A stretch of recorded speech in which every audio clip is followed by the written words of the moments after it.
सूर्यकोटि समप्रभ निर्विघ्नं कुरु मे देव सर्वकार्येषु सर्वदा. स्कॉटलंडमध्ये हॅब्रिडेन आयलंड टूर्स प्रायव्हेट लिमिटेड म्हणून एक कंपनी आहे आणि त्यांच्याकडे बरीच जहाजं आहेत. ते जगभर बेटांवरून टूर्स अरेंज करत असतात. काही वर्षांपूर्वी हॅब्रिडेन स्पिरिट नावाचं त्यांचं एक जहाज इथं आलं आणि गोव्याच्या बनियन टूर्स प्रायव्हेट लिमिटेडने त्यांना बोलावलेलं होतं. त्यांचे लोक इथे येऊन सर्व्हे करून गेले होते. किनारपट्टीचं आपल्या सर्व्हे करून गेलेले होते आणि त्यांनी 2 किल्ले निवडलेले होते की आम्ही मुंबई हा बेस धरून एक दमणचा किल्ला करणार, मग जंजिरा करणार आणि तिथनंच पुढं आम्ही विजयदुर्गला जाणार, सिंधुदुर्गला जाणार आणि पुढं गोव्यात जाऊन मजा करणार. असा एक त्यांचा एक कार्यक्रम होता त्यांचा सगळा. पण पुढं केरळा विरळा मालदीवपर्यंत जाणार होतो. या गोव्यात माझे बरेच मित्र आहेत. म्हणजे मराठी माणसांनी गोव्यात गेल्याच्यानंतर नेमकं काय बघावं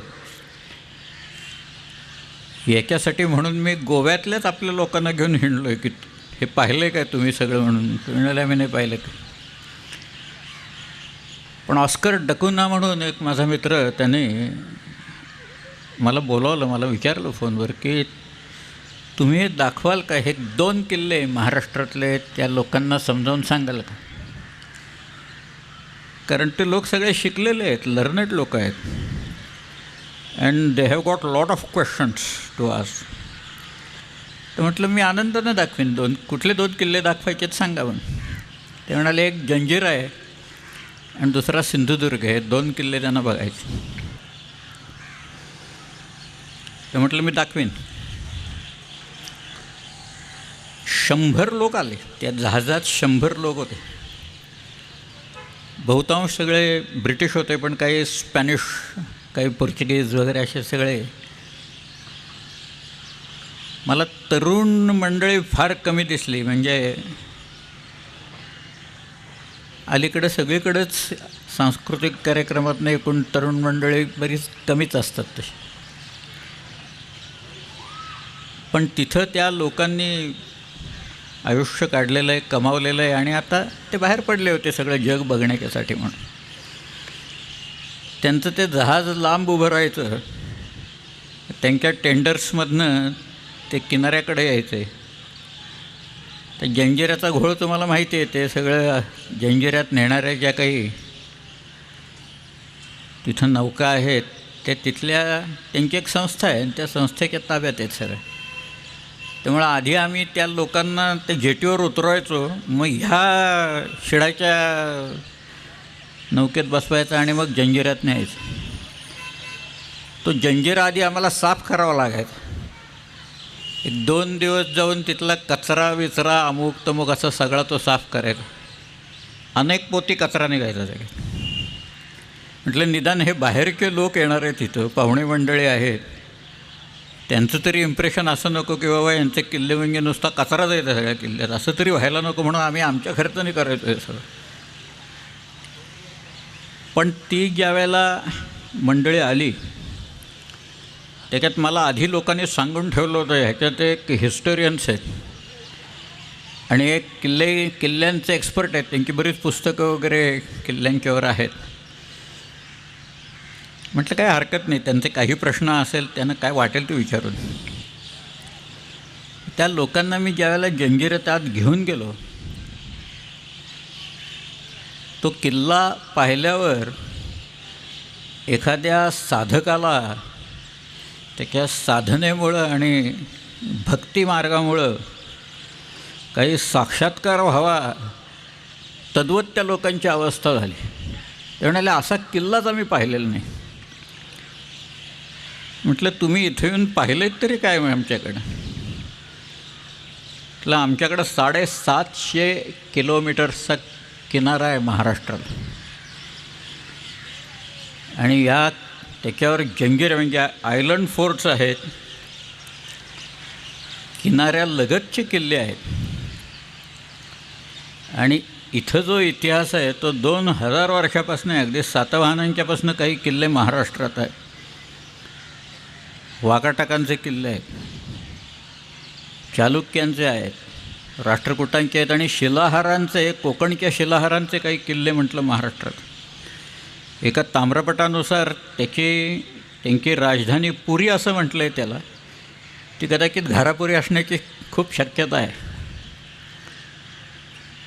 परंतु छोटे मोठे असे सगळे जर का किल्ले धरले, छोटे म्हणजे एखादा बुरुज असतो.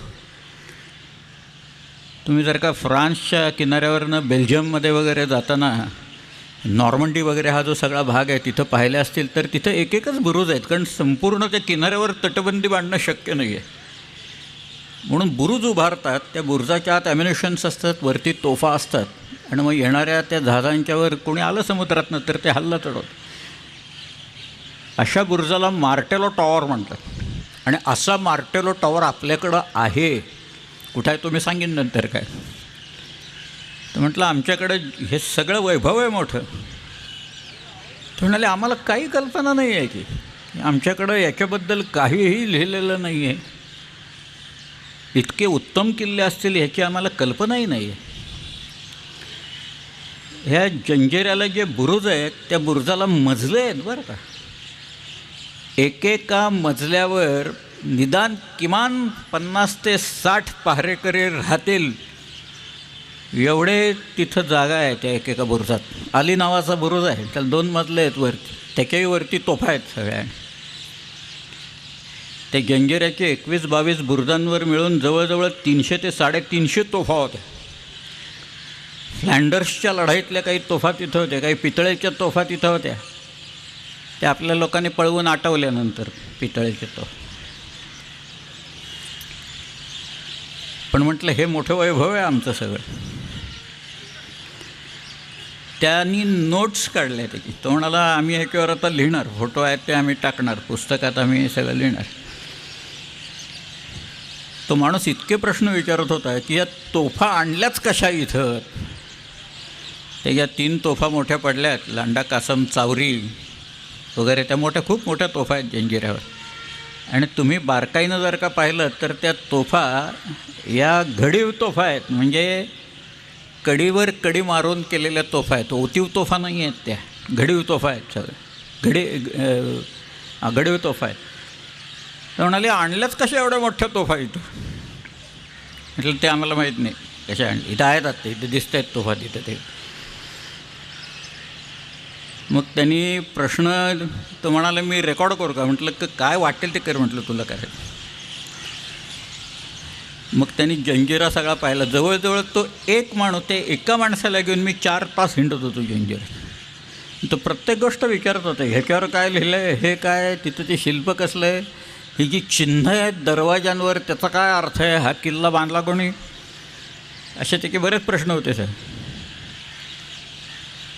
मग ते जहाजात बसले आणि ते गेले पुढं. आणि आम्हाला मात्र इथनं सगळा प्रवास करत जंजिऱ्यापासून मालवणपर्यंत जायचं. परत तो रात्रभर सगळा प्रवास त्याचा. तो प्रवास करत मालवणला जाऊन सिंधुदुर्ग त्यांना दाखवायचा होता. जहाज आलेलं होतं, दुसऱ्या दिवशी जहाज तिथं सकाळी आलेलं होतं. परत ते टेंडर्सवरनं ती मंडळी आली, त्यांना उतरून आम्ही जंजिऱ्यात. त्या अशा सगळे त्या आता 2 फरक आहेत. इथं शिडाच्या नौका आहेत सगळ्या, तिकडे सगळ्या पॉवर बोट्स आहेत, त्याला इंजिन्स लावले आहेत सिंधुदुर्गाच्या इथं. पण जे शिवाजी महाराजांच्या वेळेला त्या बखरीत जे काही लिहिलेलं आहे कृष्णाजी आनंद सभासदांनी, की तरांडी चक्राकार जातात, म्हणजे ती अशी जातात, सरळ काही जात नाहीत. त्याच्याकडे मध्ये दगड आहेत सगळ्या ह्याच्यात. ती अजूनही तशीच जातात. अजूनही आपल्याला तसंच न्यावं लागतं. त्यांना मी म्हटलं हा किल्ला इंग्रजांनी घेतला होता आणि याचं नाव फोर्ट ऑगस्टस असं ठेवलेलं होतं. मग तिथले ब्रिटिश लोक एकदम खुश झाले जहाजावरती आमच्या लोकांच्या ताब्यात. म्हटलं आमच्या लोकांनी चोपला नंतर आणि परत काढून घेतला म्हटलं त्यांच्याकडनं किल्ला तो. पण त्यांनी स्केचेस केली, वेगवेगळ्या प्रकारचे लोक होते, त्यांनी मोठमोठे पेपर्स आणले होते, त्याच्यावर तो स्केचेस करत होता आणि मग ते सगळे विचारत होते हे काय हे काय असं ते सगळं. पण एखाद्या युरोपियन्सला एक वास्तू बघायची असेल तर त्याच्या मनात उत्कंठा किती असते त्याचे ते निदर्शन सगळे ते उदाहरणं होती. आणि ते पुढची 4 वर्ष येत राहिले लोक. 4 वर्षात 350-400 लोक येऊन ते हे किल्ले बघून तिथनं गेले. 750 किलोमीटर आहे आपली किनारपट्टी आणि 85 लहान मोठे किल्ले आहेत, काही एक बुरुज आहेत. आणि मग सिंधुदुर्ग जंजिरासारखे जझिरा, जझिरा म्हणजे बेट म्हणून त्याचं नाव जंजिरा. नाहीतर त्याचं नाव आहे किल्ल्याला, त्याचं नाव आहे महारूब. महा म्हणजे चंद्र आणि रुबा म्हणजे चतकोर, 1/4 म्हणून असा तो त्याचं नाव महारूबा, जंजिरे महारूब. मग आता शिवाजी महाराज आणि यांचा काय संबंध इथं आहे? नाही अशातला भाग नाही. माझा एक शेवटच्या दिवशीचा जो विषय आहे की शिवचरित्रातनं काय शिकावं त्यातलं एक उदाहरणच आत्ता देतो आणि मग पुढे जातो. शिवाजीराजांनी आरमार का बांधलं? ते जंजिरेकर सिद्धी इथं यायचे, हल्ले चढवायचे, घरदारं जाळायचे, पोरी मस्कतला नेऊन विकायचे, जनावरं पळवायचे. ह्यांना कुठं ना कुठेतरी अडथळे निर्माण व्हावेत आणि सिद्ध्याचं हे प्रकरण बंद व्हावं. आणि तद्वत बाकीच्या ज्या सगळ्या समुद्रावरच्या पॉवर्स आहेत, इंग्रज आहेत, डच आहेत, पोर्चुगीज आहेत, फ्रेंच आहेत, डॅनिश पीपल आहेत, या सगळ्यांना कुठं ना कुठंतरी चेक बसावा म्हणून शिवाजीराजांनी आरमार निर्माण केलं आणि किनारपट्टी सुरक्षित केली. शिवचरित्रातनं एवढी एकच गोष्ट कोणी शिकलं असतं की किनारपट्टी सुरक्षित करणे, तर 26/11 हे प्रकरण झालं नसतं. हेच तर शिकायचं आहे त्यात आपल्याला. शिकायचं शेवटी काय आहे, तुम्ही 350 वर्ष आणि त्याच्यानंतर आजचा इतिहास शेवटी आपण शिकतोच ना, शिकायला तर पाहिजे ना त्यात. मग हे का नाही दुर्लक्ष केलं? झाले इथंच ना. आमच्याकडं आरमार नव्हतं, 300 वर्ष आरमार नव्हतं इथं. कदंबांचं आरमान जयकेशीचं गेल्या की नंतर इथं आरमार नव्हतं. मी त्या गोव्याच्या 4 राजधान्या होत्या, वळीपट्टण म्हणून एक होती आणि सगळ्यात ती शेवटची गोवापुरी म्हणून जयकेशीची राजधानी होती. ही राजधानी कुठे म्हणून मी हिंडत होतो. एक होती चंद्रपूर म्हणजे चांदर, आत्ता ते चांदर गाव आहे तिथे. एक आहे बाळलीपट्टण, काही लोक खारेपट्टणसुद्धा म्हणतात ते. पण ही गोवापुरी ही कुठे म्हणून मी हिंडत होतो. मला गोवापुरी दिसली नाही, कोणी सांगायलाही तयार नाही. शेवटी एक माणूस मला म्हणाला, mister Bedekar, why don't you go and meet father Costa in Pilar seminary. ती जी जुवारी नदी आहे त्याच्या काठावर एक पिलार म्हणून टेकडी आहे, भागच आहे तिथं. त्याच्यावर एक सेमिनरी आहे आणि तिथं तो फादर कॉस्मे द कोस्टा नावाचा तिथला तो फादर आहे. मी त्याच्याकडे गेलो आणि मी त्याला म्हटलं, मला ही जयकेशीची राजधानी बघायची आहे कुठे. तो म्हणाला, you want to see that capital, old capital of Goa. म्हटलं या, कम ऑन म्हटलं, let's go on the terrace. आम्ही वरती गेलो तिथं. म्हटलं तर राजधानी कुठे आहे, हा वरती कशाला नेतो आहे मला इथं. पण तो म्हणाला, आत्ता आपल्याला नाही दिसणार. म्हटलं का? तो म्हणाला, ती पाण्यात गेली, भरती आली, त्यानं आली समुद्राला की ती पाण्यात जाते म्हणाला राजधानी. ओहोटीच्या वेळेला ते सगळे कडक वर येतात तेव्हा ती राजधानी दिसायला लागते. ती तिथं मांडवीच्या आपल्या जुवारीच्या पात्रातच राजधानी आहे म्हणाल. त्यांनी पुस्तक लिहिलं आहे त्याच्यावर. तिथे एक म्युझियम त्यांनी केलेलं आहे कॉस्मे द कोस्टाने. हे सगळं त्यांनी मला दाखवलं. मग मी त्याला, तो म्हणाला, इथं मला आजवर कोणी विचारायला आलं नाही गोवापुरी कुठे म्हणून. तुम्ही पहिल्यात म्हणाले इथं विचारायला आले आणि तुम्ही कशा आलात गोव्यात. म्हटलं, मी शिवाजी महाराजांनी इथं किल्ले बांधले गोव्यात. गोव्यात किती किल्ले आहेत माहिती आहेत? लहान मोठे किमान 50 किल्ले आहेत गोव्यात, छोटे मोठे सगळे धरले तर. शिवाजीराजांनी गोव्याची पोर्चुगीजांची हद्द जर का सोडली की एक आसोळणे म्हणून नदी आहे, साळ असं म्हणतात त्याला, साळ, सध्या तिथे त्याला साळ म्हणतात. काणकोण वगैरे जी गावं आहेत ना गोव्यातली तिथे आहेत. खाली सदाशिवगड आहे काळी नदीच्या तिथे. एक बैतूल नावाचं गाव आहे, त्या बैतूलला शिवाजी महाराजांनी एक किल्ला बांधला. ती आता कुठल्या तरी फॅक्टरीला देऊन टाकली आहे जमीन ती. त्यांनी आता अशा काही मोठ्या मोठ्या भिंती उभारल्यात की तुम्हाला आताच सोडत नाहीत सिक्युरिटी के लोक. आमचे काही मंडळी त्या ओहोटीच्या वेळेला चालत आत गेले ते बैतूलचा किल्ला बघायला. फोटो काढले, तोफा बिफा आहेत तिथं, तटबंदी आहे, दरवाजाचे पडलेले अवशेष आहेत. आणि येताना आली भरती, त्यामुळे या लटकून बसले तिथं सगळे. मग त्यांनी फोन केला, चुकून लागला फोन तो मोबाईल. मग आत जाऊन लोकांना सांगून मग त्या लोकांना बाहेर काढला. तो एक किल्ला बैतूलचा शिवाजी महाराजांनी बांधलेला किल्ला आहे, ते गोव्याच्या लोकांना माहीत नव्हतं. त्याच्याही खाली अजून एक किल्ला आहे, त्याचं नाव आहे खोलगड. त्याला सध्या काब द राम असं म्हणतात. तुम्ही गोव्यात गेला, केप ऑफ रामा म्हणजे रामाचं भूशीर असं म्हणतात. ते आता सगळं चर्च बिर्च वगैरे असं सगळं झालेलं आहे. मराठी अवशेष फार कमी राहिलेत पण आहेत. पण शिवाजीराजांनी ऐन गोव्यात पोर्चुगीजांच्या इथं किल्ले बांधावेत तिथं नेऊन. आणि पोर्चुगीज पत्र लिहित आहेत लोकांना, लिस्बनला पत्र टाकतायत की शिवाजी इथं किल्ला बांधतो आहे आणि तो आमच्या हद्दीच्या बाहेर आहे, आम्हाला काहीच करता येत नाही. पण त्याला प्रतिबंध केला पाहिजे, कारण नाहीतर तो गोव्याच्या उरावर बसेल. इतके तो जवळ किल्ला आहे, सगळे नदी ओलांडले की गोवा सगळं. आणि हा माणूस त्रास देईल आम्हाला, त्यामुळं त्याला काहीही करून प्रतिबंध केला पाहिजे. हा किल्ला इथं जर का झाला तर कायम आमच्या हृदयातली जखम मिळेल. पोर्चुगीज इतके घाबरलेले होते शिवाजी महाराजांना, इंग्रज लोक इतके घाबरलेले होते. शिवाजी महाराजांनी सुरत 2दा लुटली, 64 आणि 70ला. 64ला लुटल्याच्या नंतर हेनरी गॅरी नावाचा तिथं एक ब्रिटिश फॅक्टर होता.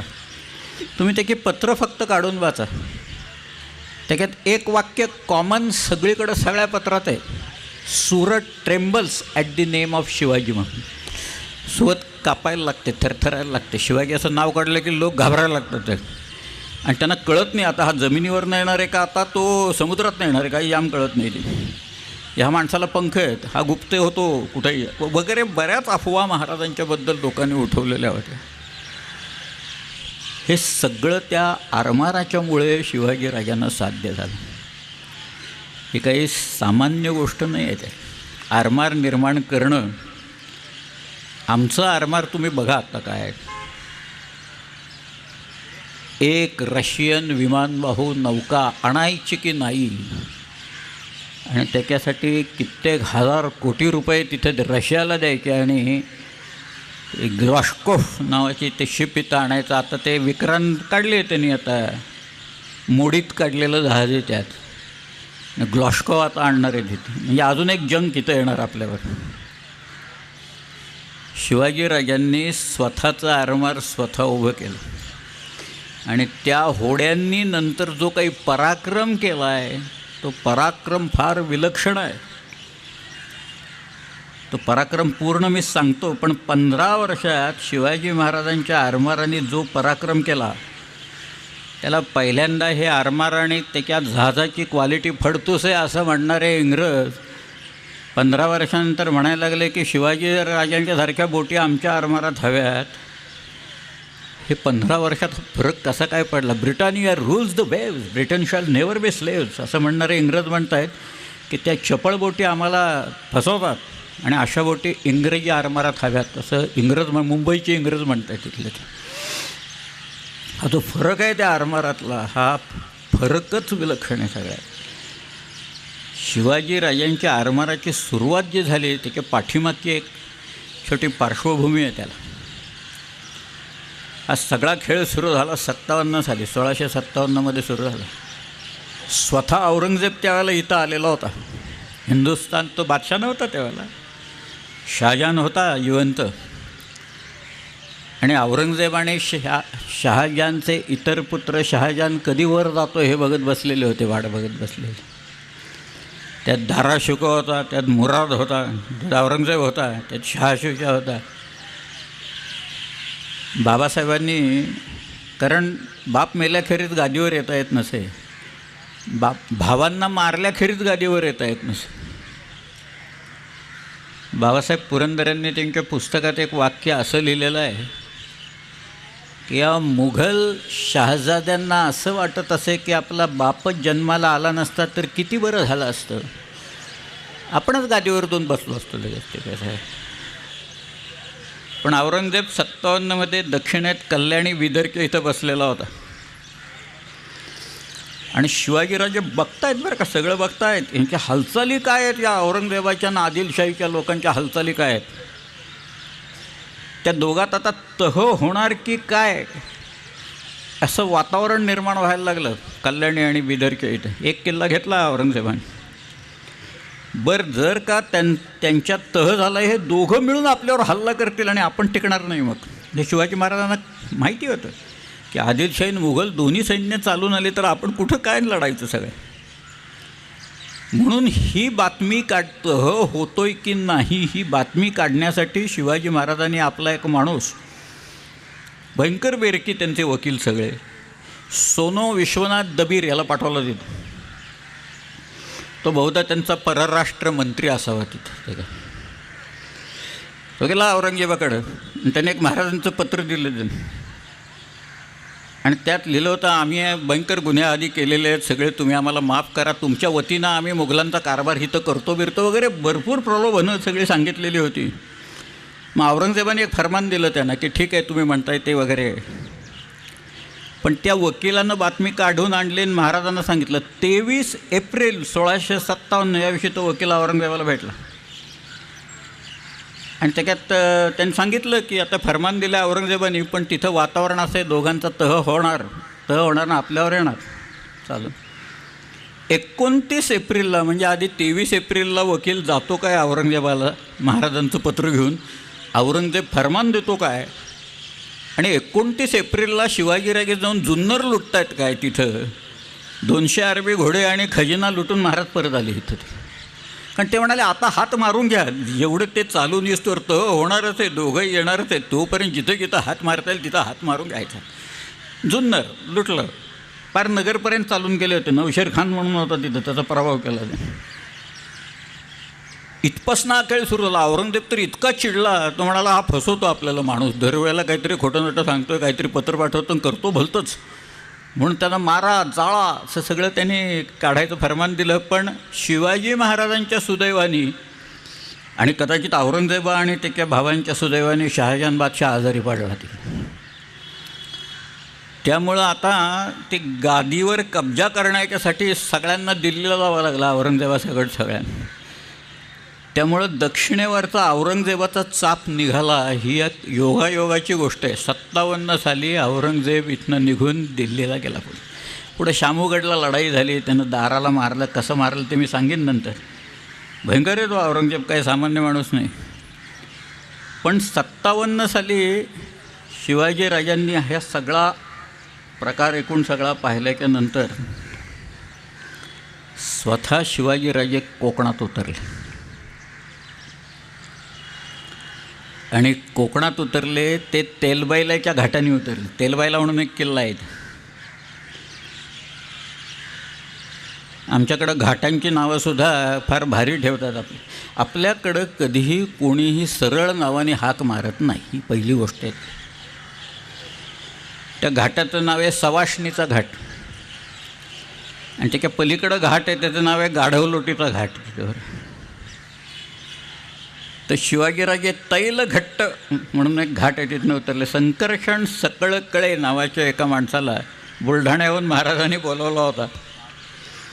त्यांनी शिवकाव्य लिहिलं, त्याच्यात हे सगळे तेलघट्टमधनं महाराज उतरले. स्वतः शिवाजीराजे उतरले. स्वतः शिवाजीराजे सह्याद्री उतरून, ते काही पालखी वगैरे असला प्रकार नाही, पायावर स्वतःच्या उतरावं लागतं त्याचं. आणि मग कोकणात उतरले. पहिल्यांदा इथं आल्याच्यानंतर कल्याण भिवंडी इथं आले. खूप लोक भेटायला आले. ते म्हणाले आम्ही पिचलो गेलो, इथं अत्याचार चालू आहे सगळ्याच्यात. ते म्हणाले आता मी आलो आहे ना, आता करतो काय करायचं ते व्यवस्थित. म्हणून महाराजांनी या सर्व लोकांना अभय दिलं. माहुलीचा किल्ला नंतर त्यांनी घेतला, कल्याणचा दुर्गाडीचा किल्ला शिवाजी महाराजांनी घेतला. पण शिवाजी महाराजांना एकूण समुद्र दिसला त्यावेळेला. पुढे गेले ते आणि समुद्र पाहिला. तो समुद्र पाहिल्यावर लक्षात आलं त्यांच्या की या सिद्ध्यांचं बळ जे आहे, या सगळ्या लोकांचं बळ जे आहे, हे ते बळ त्या आरमारात आहे. आणि आपल्याला आरमार सिद्ध करणं भाग आहे. सगळ्या आरमार केलंच पाहिजे आता. म्हणून शिवाजी राजांनी सर्वप्रथम कल्याण, भिवंडी आणि पेण इथं त्यांनी 3 गुरा म्हणजे एकूण 20 गुराबा या 3 ठिकाणी बांधायला काढल्या. गुराबा एक जहाजाचा प्रकार आहे, गुर्राब असं म्हणतात. डव, पगार, गॅली, गलबत, मछवा, तरंड, बतेले, मंजी, हे सगळे तिरकाटी, सगळे जहाजाचे प्रकार आहेत सगळे. शिवाजी राजांचं आरमार कोण बांधत असेल? आमच्याकडे काय तरवेज लोक होते, कधी काही जहाजं बांधली होती? पोर्तुगीज लोक बांधत होते शिवाजी महाराजांचा. एकाचं नाव रुई लेंता व्हिएगाश आणि त्याचा मुलगा फेर्ना व्हिएगाश, आणि त्यांच्याबरोबर 400 लोक होते. हे शिवाजी महाराजांचा आरमार या 3 ठिकाणी बांधत होते. खाडीत, कल्याणच्या खाडीत. आणि तिथनं उल्हास नदी जाते आणि ती पुढं वसईच्या इथं समुद्रात मिळते. पेणच्या इथनं भोगावती नदी जाते, ती भोगावती आंबेला मिळते आणि धरमतरच्या खाडीत जातात ते 3. या सगळ्या समुद्रात जायच्या वाटा आहेत. पण तुम्ही बघा, पोर्चुगीज लोकांनी, हुशार सगळे लोक, या ज्या खाड्या असतात म्हणजे नद्या जिथे येऊन मिळतात, ज्याला डेल्टा म्हणतात, त्याच्यात डेल्टाच्या इथं दोन्ही बाजूला पोर्तुगीज लोकांनी किल्ले बांधून ठेवलेले होते. जे तुम्ही बारकाईनं आत्ता जर का पाहिलं तर या खाडीच्या इथं घोडबंदरचा किल्ला आहे आणि वरती वसईचा किल्ला आहे बघा. तुम्ही गोव्यात गेलात तर मांडवीच्या वरच्या बाजूला आग्वादचा किल्ला आहे. त्याच्या पलीकडे रयेश मागुश या नावाचा एक किल्ला आहे. त्याच्याखाली गाशपर दियश नावाचा किल्ला आहे. होता आता तिथं क्लब आहे आणि पब आहे. किल्ला गेला. आणि नोसा सिनोरा द काब या नावाचा अजून एक किल्ला आहे. त्याच्या तोंडावर आहेत सगळे किल्ले नद्यांचे. आणि तसा इथं वसईचा किल्ला होता. वसईच्या इथनं जायचं असेल तर वसईवरनं तोफा डागणार पोर्चुगीज लोक आपल्यावर. शिवाजी महाराजांना माहिती होतं. मग आरमार बाहेर कुठनं काढायचं? ठाण्याच्या जवळून काढायला गेलं तर ठाणा म्हणजे साष्टी, तर साष्टी पोर्चुगीजांच्या ताब्यात होतं. त्यामुळं आरमार समुद्रात काढण्याच्या साठी म्हणून शिवाजी राजांनी काय करावं?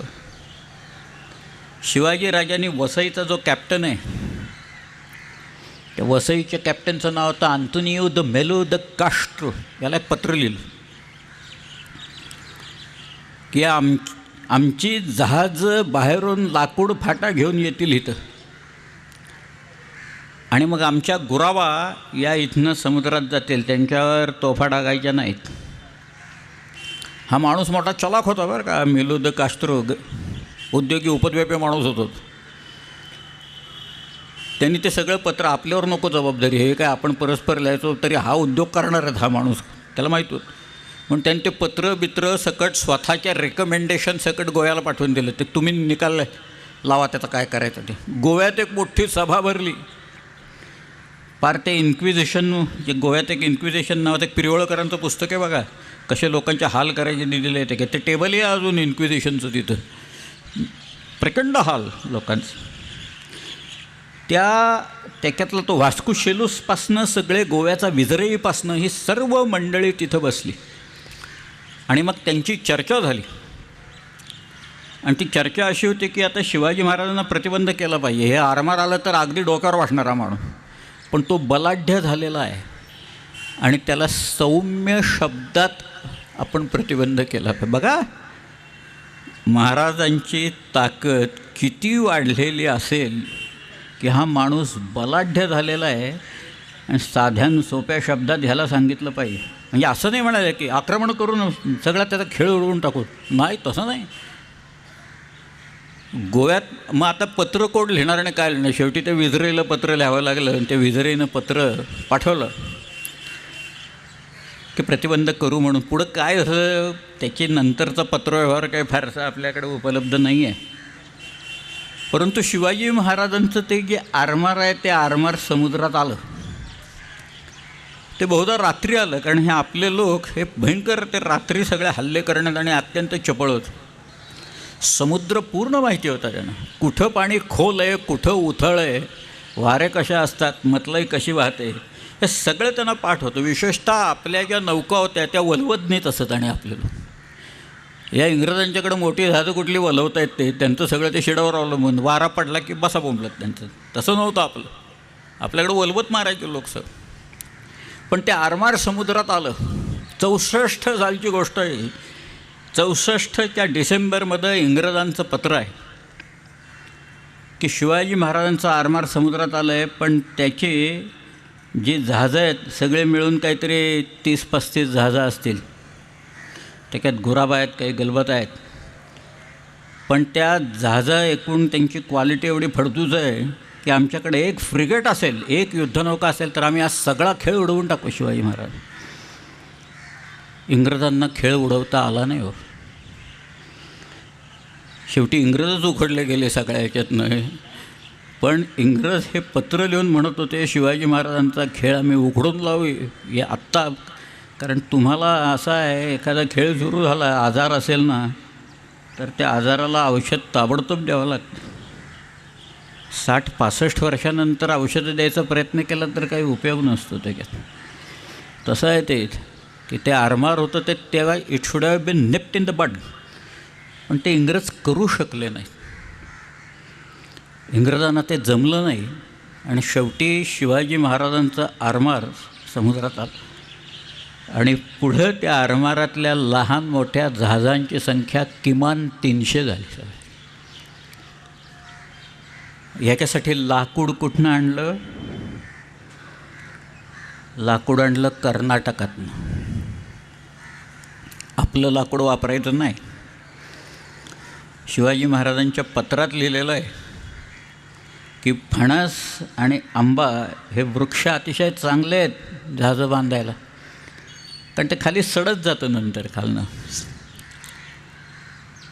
परंतु ही झाडं रयतेनं लेकरासारखी वाढवली असतात असं त्यांनी लिहिलं.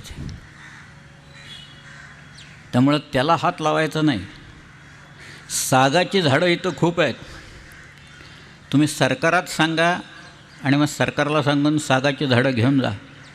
किंवा एखादा शेतकरी जर का म्हणत असेल की झाड वठलं आहे, तुम्हाला पाहिजे असेल तर झाड घेऊन जा, तर त्याला पैसे देऊन त्याच्याकडनं तो लाकूड आणा म्हणतो. इतका प्रजाहितदक्ष राजा होता. बारीक सारीक गोष्टी असतात. मी ते एका ठिकाणी वाचले, इंग्रज म्हणायचे की शिवाजी महाराजांची जी जहाजं आहेत ना, त्याला कुठेही ते सुरसं किंवा खिळे असे मारलेले नाही आहेत कुठे, आणि ते गंजतात लगेच. बहुतेक चांबडं बांधलेलं असेल किंवा काहीतरी असेल, पण निदान खिळे आणि हे कुठं आयर्न वापरलेलं नव्हतं त्यांनी ह्या सगळ्या. पण ते आरमार जेव्हा असतं त्याला ते वर्षातनं त्याची म्हणजे कायम त्याची निगा ठेवावी लागते. खारं पाणी असतं, खाऱ्या पाण्यात खराब होतं ते, शिडं फाटतात. तुफानदार का आलं तर शिडं बिडं फाटतात. डोलकाट्या असतात, ते डोलकाट्या पडतात सगळ्या ह्याच्यात. नाही तर खलाशी हा एक वर्ग कसा असतो हे आपल्याला माहिती आहे सगळं त्याच्यात. पण हे आरमाराचे लोक तरी कोण होते मग? हे काही ट्रेंड लोक होते? कोण ट्रेनिंग देणार या लोकांना? पण इथलेच लोक होते सगळे. त्यात कोणी कोळी असेल, त्यात कोणी भंडारी असेल, त्यात आगरी लोक होते, त्यात दालदी होते, त्यात खारवी होते. ह्या सगळ्या मंडळींनी शिवाजी महाराजांचा आरमार सांभाळला. दौलत खान आरमाराचा एक प्रमुख होता, मायनाथ भंडारी, त्याचं आडनाव भाटकर. मायनाथ भंडारी आणि त्याचा भाऊ वेंटजी सरंगी. इंग्रजांच्या कागदपत्रात ते वेंटजी सरंगी, कॉमनली नोन ॲज दर्या सरंगी असं लिहिलेलं आहे. दर्या सारंग हे नाव एका पद आहे असा एक लेख आहे दत्तवामन पोद्दारांचा. पण ते उपाधी ह्याला दिलेली होती वेंटाकी सरंगीला, आणि तो मायनाकाचा भाऊ होता. या सगळ्या मंडळींनी शिवाजी महाराजांचा आरमार चालवला. आपलं जे आरमार होतं महाराजांचं ना, ते फार खोल समुद्रात जायचं नाही. खोल समुद्रासाठी नव्हतंच ते मुळात. त्यात गेलं की तुम्हाला सगळ्या नॅव्हिगेशनची इक्विपमेंट लागते. आपल्याकडं कुठलं काय होतं नॅव्हिगेशन आणि काही नाही.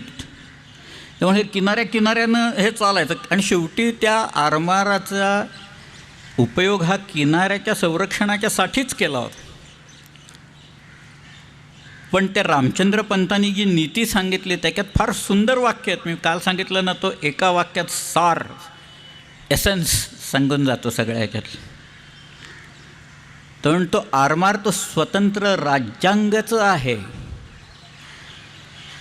आणि पुढचं वाक्य असं आहे, ज्याचे आरमार त्याचा समुद्र, असं पुढचं वाक्य आहे. तुम्हाला समुद्रावर हुकूमत करायची असेल तर तुमच्याकडं आरमार पाहिजे. हे बरोबर ओळखलं बघा राजा. काय आयुष्य शिवाजीराजांचं, 50 वर्षांचं, 18,306 दिवसांचं आयुष्य आहे. त्यातली पहिली आपण 15 वर्ष सोडून देऊ, लहान होते तोपर्यंत. एक 6,000 दिवस गेले त्याच्यात. पण 12,000 दिवसात शिवाजीराजांनी जे काही निर्माण केलं फार विलक्षण आहे. हे सगळे इंग्रजांच्यापासनं, पोर्तुगीजांच्यापासनं त्यांच्या मनात प्रचंड प्रमाणात भय उत्पन्न केलं शिवाजी. इंग्रज लिहित आहेत की हा माणूस बरं झालं बाबा ते डोंगरावर जन्माला आला, इकडं समुद्राच्या जवळ आला असतं तर म्हणजे आम्हाला संपलंच असतं आमचं सगळं, असं इंग्रजांनी लिहून ठेवलेलं आहे त्याच्यात. ह्या सामान्य गोष्टींना इथे असामान्य अचिव्हमेंट्स आहेत महाराजांनी केलेल्या, आणि अत्यंत कमी दिवसात केलेल्या आहेत. आणि म्हणून त्या आरमाराचं खरं स्मरण, मी कधीही कुठेही आरमाराबद्दल स्मारक म्हणा, पिक्चर म्हणा, आणखीन काही म्हणा, काय हे जे पाठीमागं चित्र दिसतं आहे ना तुम्हाला आरमाराचं, मी 24 चित्र काढून घेतली होती एका चित्रकाराच्याकडे.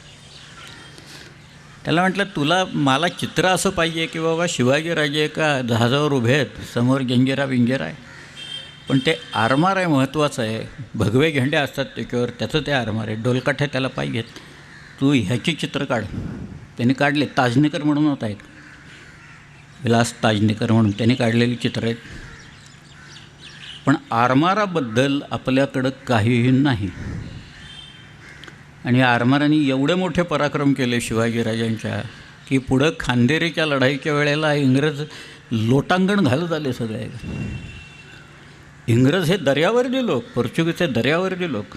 वास्को दी गाम इथं आला 1498 त्यावेळेला वास्को जी पहिली 4 जहाजं घेऊन लिस्बॉननं बाहेर पडला, तो पहिल्यांदा इकडं यायच्या व केप ऑफ गुड होपला यायच्या की तो पहिल्यांदा गेला वेस्ट इंडियन बेटांच्याकडे गेला निघून.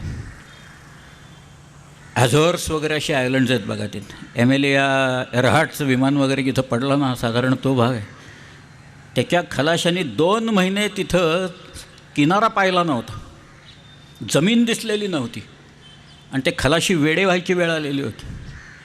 हा पिस्तल काढून बसलेला होता तिथं. तो म्हणाला, तुम्ही कुचराई केली की मी गोळ्या घालीन म्हणाल तुम्हाला. आणि पुढं गेल्यावर त्यांनी जे जहाज फिरवलं तो एकदम केप ऑफ गुड होपलाच आला तो. आणि मग वळसा घालून झांझिबारला आल्यावर त्याला तिथे एक अरब नॅव्हिगेटर मिळाला, आणि मग त्याला कालिकतला आणून सोडलं त्यांनी, त्या अरब नॅव्हिगेटरने. पण वास्को द गाम हा केवळ त्याच्या एकट्याच्या कर्तृत्वावर 4 जहाजं घेऊन आला. पुढं 2 जहाजं स्कटल केली त्यांनी. त्याचा भाऊही त्याच्यात गेला. पोर्टा नोवा नावाची बंदर आहेत तिथं गेला त्याचा भाऊ. पण तो ज्या वेळेला परत लिस्बनला गेला त्याचं स्वागत इतक्या प्रचंड प्रमाणात झालं. कवी काव्य म्हणत होते तिथं, बँडवाले बाजा वाजवत होते त्यांचा सगळे लोक जमलेले होते. आता देशातला म्हणजे जगाचा मसाल्याचा व्यापार आपल्या हातात आला आहे असं वातावरण लिस्बनला निर्माण झालेलं होतं. त्यांनी स्पॅनिश प्रिन्सला पत्र पाठवले त्याच्यात केवळ एका गोष्टीमुळे. पण पोर्चुगीजांनी इथे येऊन पाय रोवले. 1498 रोवले पाय. ते इथनं ते पोर्चुगीजांचं उच्चाटन करायला 1960 साली गेडावं त्याच्यातनं. काय साध्या गोष्टी नाहीत. कुठपर्यंत कसे कडवे लोक असतात हे बघा त्याच्यात. पोर्तुगीज फार दर्यावर जे होते अशा भागाने पोर्तुगीजांच्याकडचं एकूण त्यांचं जे काही आरमाडा होतं सगळ्यात मोठं स्पॅनिश आरमाडा होतं आणि या आपल्या भागात डचांचं आरमार मोठं होतं. बटेवियाला नेऊन ठेवायचे. बटेविया म्हणजे आत्ताचं इंडोनेशिया आहे ना, तिथं सगळ्यांना नेऊन हे डच लोक नेऊन ठेवायचे तिथे. पण शिवाजीराजांनी पुढं पॉंडिचेरीसुद्धा हस्तगत केली. ही काही साधी गोष्ट आहे का? ईस्टर्न कोस्टवर आपले लोक गेले. काही आरमारातनं केले, काही खुशकीच्या मार्गानं गेले. पण किन्नर महाराजांचं हे आरमार हे तिथं त्याच्यात जात होतं. खांदेरीची कथाच एक फार विलक्षण आहे सगळ्या. त्याच्या आधी तुम्हाला मी एक गंमत सांगतो. इथं मुंबईला जेरॉल्ड ऑन्जर या नावाचा एक डेप्युटी गव्हर्नर होता. हे सगळे शिवाजी महाराजांच्या हालचालीवर नजर ठेवून येत बरं का हे सगळे लोक. पोर्चुगीजांनी तर त्यांची तुलना सर्टोरियस, हानिबॉल, गुस्टाफस अडल्फस, ॲटिला, हर्क्युलिस या सगळ्यांशी केलेली आहे. ते ॲटिला हूण होता, हूण, आणि तो त्याची जवळची राज्य होती. मी तुमच्या राज्यांवर हल्ला करणार नाही म्हणून तुम्ही मला खंडणी द्यायची. आणि शिवाजीराजांनी पोर्तुगीजांना सांगितलेलं होतं, दमण बिमण हा जो उत्तर फिरंगाण सगळा भाग आहे की मी तुमच्यावर हल्ला करणार नाही, तुम्ही मोकाट्याने मला गावखंडी नावाचा कर द्या. हे जे कृत्य आहे ह्याच्याशी ते तुलना करतायत ॲटिला आणि शिवाजी महाराज. एक प्लुटार्क नावाचा एक चरित्रकार युरोपमध्ये झाला, 2ऱ्या शतकात झाला. आणि त्याने parallel leaves of illustrious Greeks and Romans या नावाचं एक पुस्तक लिहिलं. एक नोबलमन ग्रीक, एक नोबलमन रोमन, आणि मग त्यांची कंपॅरिझन त्यांनी केली. त्यामुळं तिकडं युरोपमध्ये अशी कंपॅरिझन तुलना करायची एकूण युरोपियन्सना सवय लागलीच. आणि मग त्यांनी या शिवाजी महाराजांचं सगळं इतके मोठमोठे जनरल्स आहेत. जुलियस सीझर, अलेक्झांडर, हा मुंबईचा गव्हर्नर मी सांगतो आहे, जेरॉल्ड ऑन्जर. हा जेरॉल्ड ऑन्जर मुंबईत आत्ता मुंबईतला एक वेगळी दिशा द्यायचं काम या जेरॉल्ड ऑन्जरनी केलेलं आहे. तुम्ही वाचा जेरॉल्ड ऑन्जर काय. हा जेरॉल्ड ऑन्जर इज ऑन रेकॉर्ड. त्याने असं लिहिलं आहे की जुलियस सीझर स्पेनमध्ये गेला आणि तो स्पेनमध्ये गेल्याच्या नंतर तो तिथं म्हणाला, I came, I saw, I conquered, विसी असं म्हणाल. तसं म्हणाला शिवाजी महाराजांनी इथं केलेलं आहे. ही केम, ही सॉ अँड ही ओव्हरकेम असं त्यांनी लिहून ठेवलं जेरॉल्ड ऑन्जरने. किती बारीक नजरेनं लिहित आहेत, कुणाशी कंपॅरिझन करतायत. जुलियस सीझरच्या याच्याशी, त्याच्या कर्तृत्वाशी आहे ती. जुलियस सीझर जाऊ दे, त्याला कॅरेक्टर नव्हती, पण जुलियस सीझरचं जे कर्तृत्व फार मोठं आहे त्याच्याशी. आता प्रत्येक वेळेला तुम्हाला लढाई करूनच विजय मिळतो अशातला भाग नसतो. इकॉनॉमिकली लोक चोकअप करतात. त्याच्यात फिनान्स बंद करायचं, पुरवायचं नाही. मागं आपण पोखरणला स्फोट केले ना, त्याला अमेरिकेने सांगितलं आम्ही तुमच्यावर सँक्शन्स टाकतो म्हणून. मग टाकले सँक्शन्स. आमच्यावर काय सँक्शन्स टाका नाहीत तर टाकू नका, काही फरक पडत नाही कशाचा इथे. परंतु ती तशीच सँक्शन्स एकूण लावतात. शिवाजीराजांनी मुंबईच्या इंग्रजांना काय फसवलं असेल, फार मजा केली त्यांनी. एक त्याची तुम्ही इंग्लिश रेकॉर्ड्स ऑन शिवाजीमधली पत्र जर का काढून पाहिली, ओळीनं लावली, मला एक सारखं बिल ऑफ एक्सचेंज असं एक टर्म यायला लागलं. म्हटलं काय बाबा बिल ऑफ एक्सचेंज म्हणजे प्रकार तरी काय आहे, तो एकदा बघावा म्हणून मी ती सगळी पत्र एकत्र केली आणि अक्षरशः गोष्ट उभी राहिली माझ्या डोळ्यासमोर की शिवाजीराजांनी राज्याभिषेकाच्या नंतर त्यांनी मुंबईच्या इंग्रजांच्याकडनं तांबं घेतलं होतं आणि ते काय नाणं बिणं पाडायला, भांडी करायला वगैरे लागत असेल. आणि ते म्हणाले आमच्याकडं रायगडावर कॅश पैसे नाही आहेत, कॅश वगैरे काही नाही आहेत, तर तुम्हाला आम्ही एक बिल ऑफ एक्सचेंज देतो, म्हणजे प्रॉमिसरी नोट देतो, एक हुंडी देतो. आणि ती हुंडी कुठली आहे माहिती आहे का? ते म्हणाले गोवळकोंड्याहून आम्हाला खंडणी मिळते, गोवळकोंड्याच्या बादशाहकडनं, कुतुबशहाकडनं. तर तुम्ही हा कागद घ्या, तिथं आमचं ऑफिस आहे गोळकोंड्याला, तिथं कागद दाखवला की तो तुम्हाला पैसे देऊन टाकेल. आता मुंबईच्या इंग्रजांच्याकडे त्यावेळेला त्यांचा जो कुरिअर असे तो गोळकोंड्याला जात नसे, म्हणून मुंबईच्या इंग्रजांनी ते सगळे कागद सुरतेला पाठवले. सुरतेचा इंग्रजी कुरिअर ते कागद घेऊन गेला तिकडं, आणि तिथं खरंच महाराजांचं एक ऑफिस होतं, एक माणूस बसला सुद्धा होतो तिथं. या कुरिअरने कागद दाखवले आणि म्हणाले द्या पैसे आता आम्हाला. तर त्या महाराजांच्या माणसाने ते कागद पाहिले आणि तो म्हणाला की ह्या हुंडीच्यासाठी तुम्हाला पैसे द्यायची ऑथॉरिटी मला नाही आहे म्हणे. तो म्हणाले जी ऑथॉरिटी ज्यांच्याकडं आहे ते प्रल्हाद निरागी रायगडावर गेलेले आहेत. आता हे थोडक्यात म्हणजे तुम्ही रायगडला तरी जा, नाही तर प्रल्हाद निरागी परत येस्तोवर थांबा, काय करायचं ते तुम्ही ठरवायचं. आता हा कुरिअर आहे शेवटी, तो काय करणार तिथं. त्याने आपले कागद बिगद सगळे धोकटीत घातले. हा सुरतेला आला, सुरतेच्या इंग्रजांना रिपोर्ट केला त्यांनी. सुरतेच्या इंग्रजांनी शेरेबाजी केली आणि ते सगळे कागद त्यांनी मुंबईला पाठवले. आत्ता मी हे सांगतो आहे सोपं आहे, आत्ता इकडं गेलं म्हणजे त्यावेळेला घोड्यावरनं जायचं, पालखीतनं जायचं, गाडीतनं जायचं, उंटावरनं जायचं, असं करत करत इथनं सुरत, मुंबईहून सुरत, सुरतहून गोळकोंडा, गोळकोंडाहून परत सुरत, सुरतहून मुंबई आणि मुंबईहून रायगड. किती वेळ जात असेल याची कल्पना करा. पण ते कागद आल्यावर इंग्रजांना कळून चुकलं की आता आपल्याला शिवाजी महाराज केसरी टूर्स अँड ट्रॅव्हल्सनी फिरवणार, भारत भ्रमण करायला लावणार. मग ते म्हणाले कुणीतरी रायगडावरच जा रे, रायगडावर महाराजांना भेटा आणि त्यांच्याकडनं सगळे पैसे विषय घेऊन या. म्हणून नारायण शेणवी हा एक त्यांचा दुभाषा होता, इंटरप्रिटर होता, बऱ्याच वेळा रायगडला गेला होता.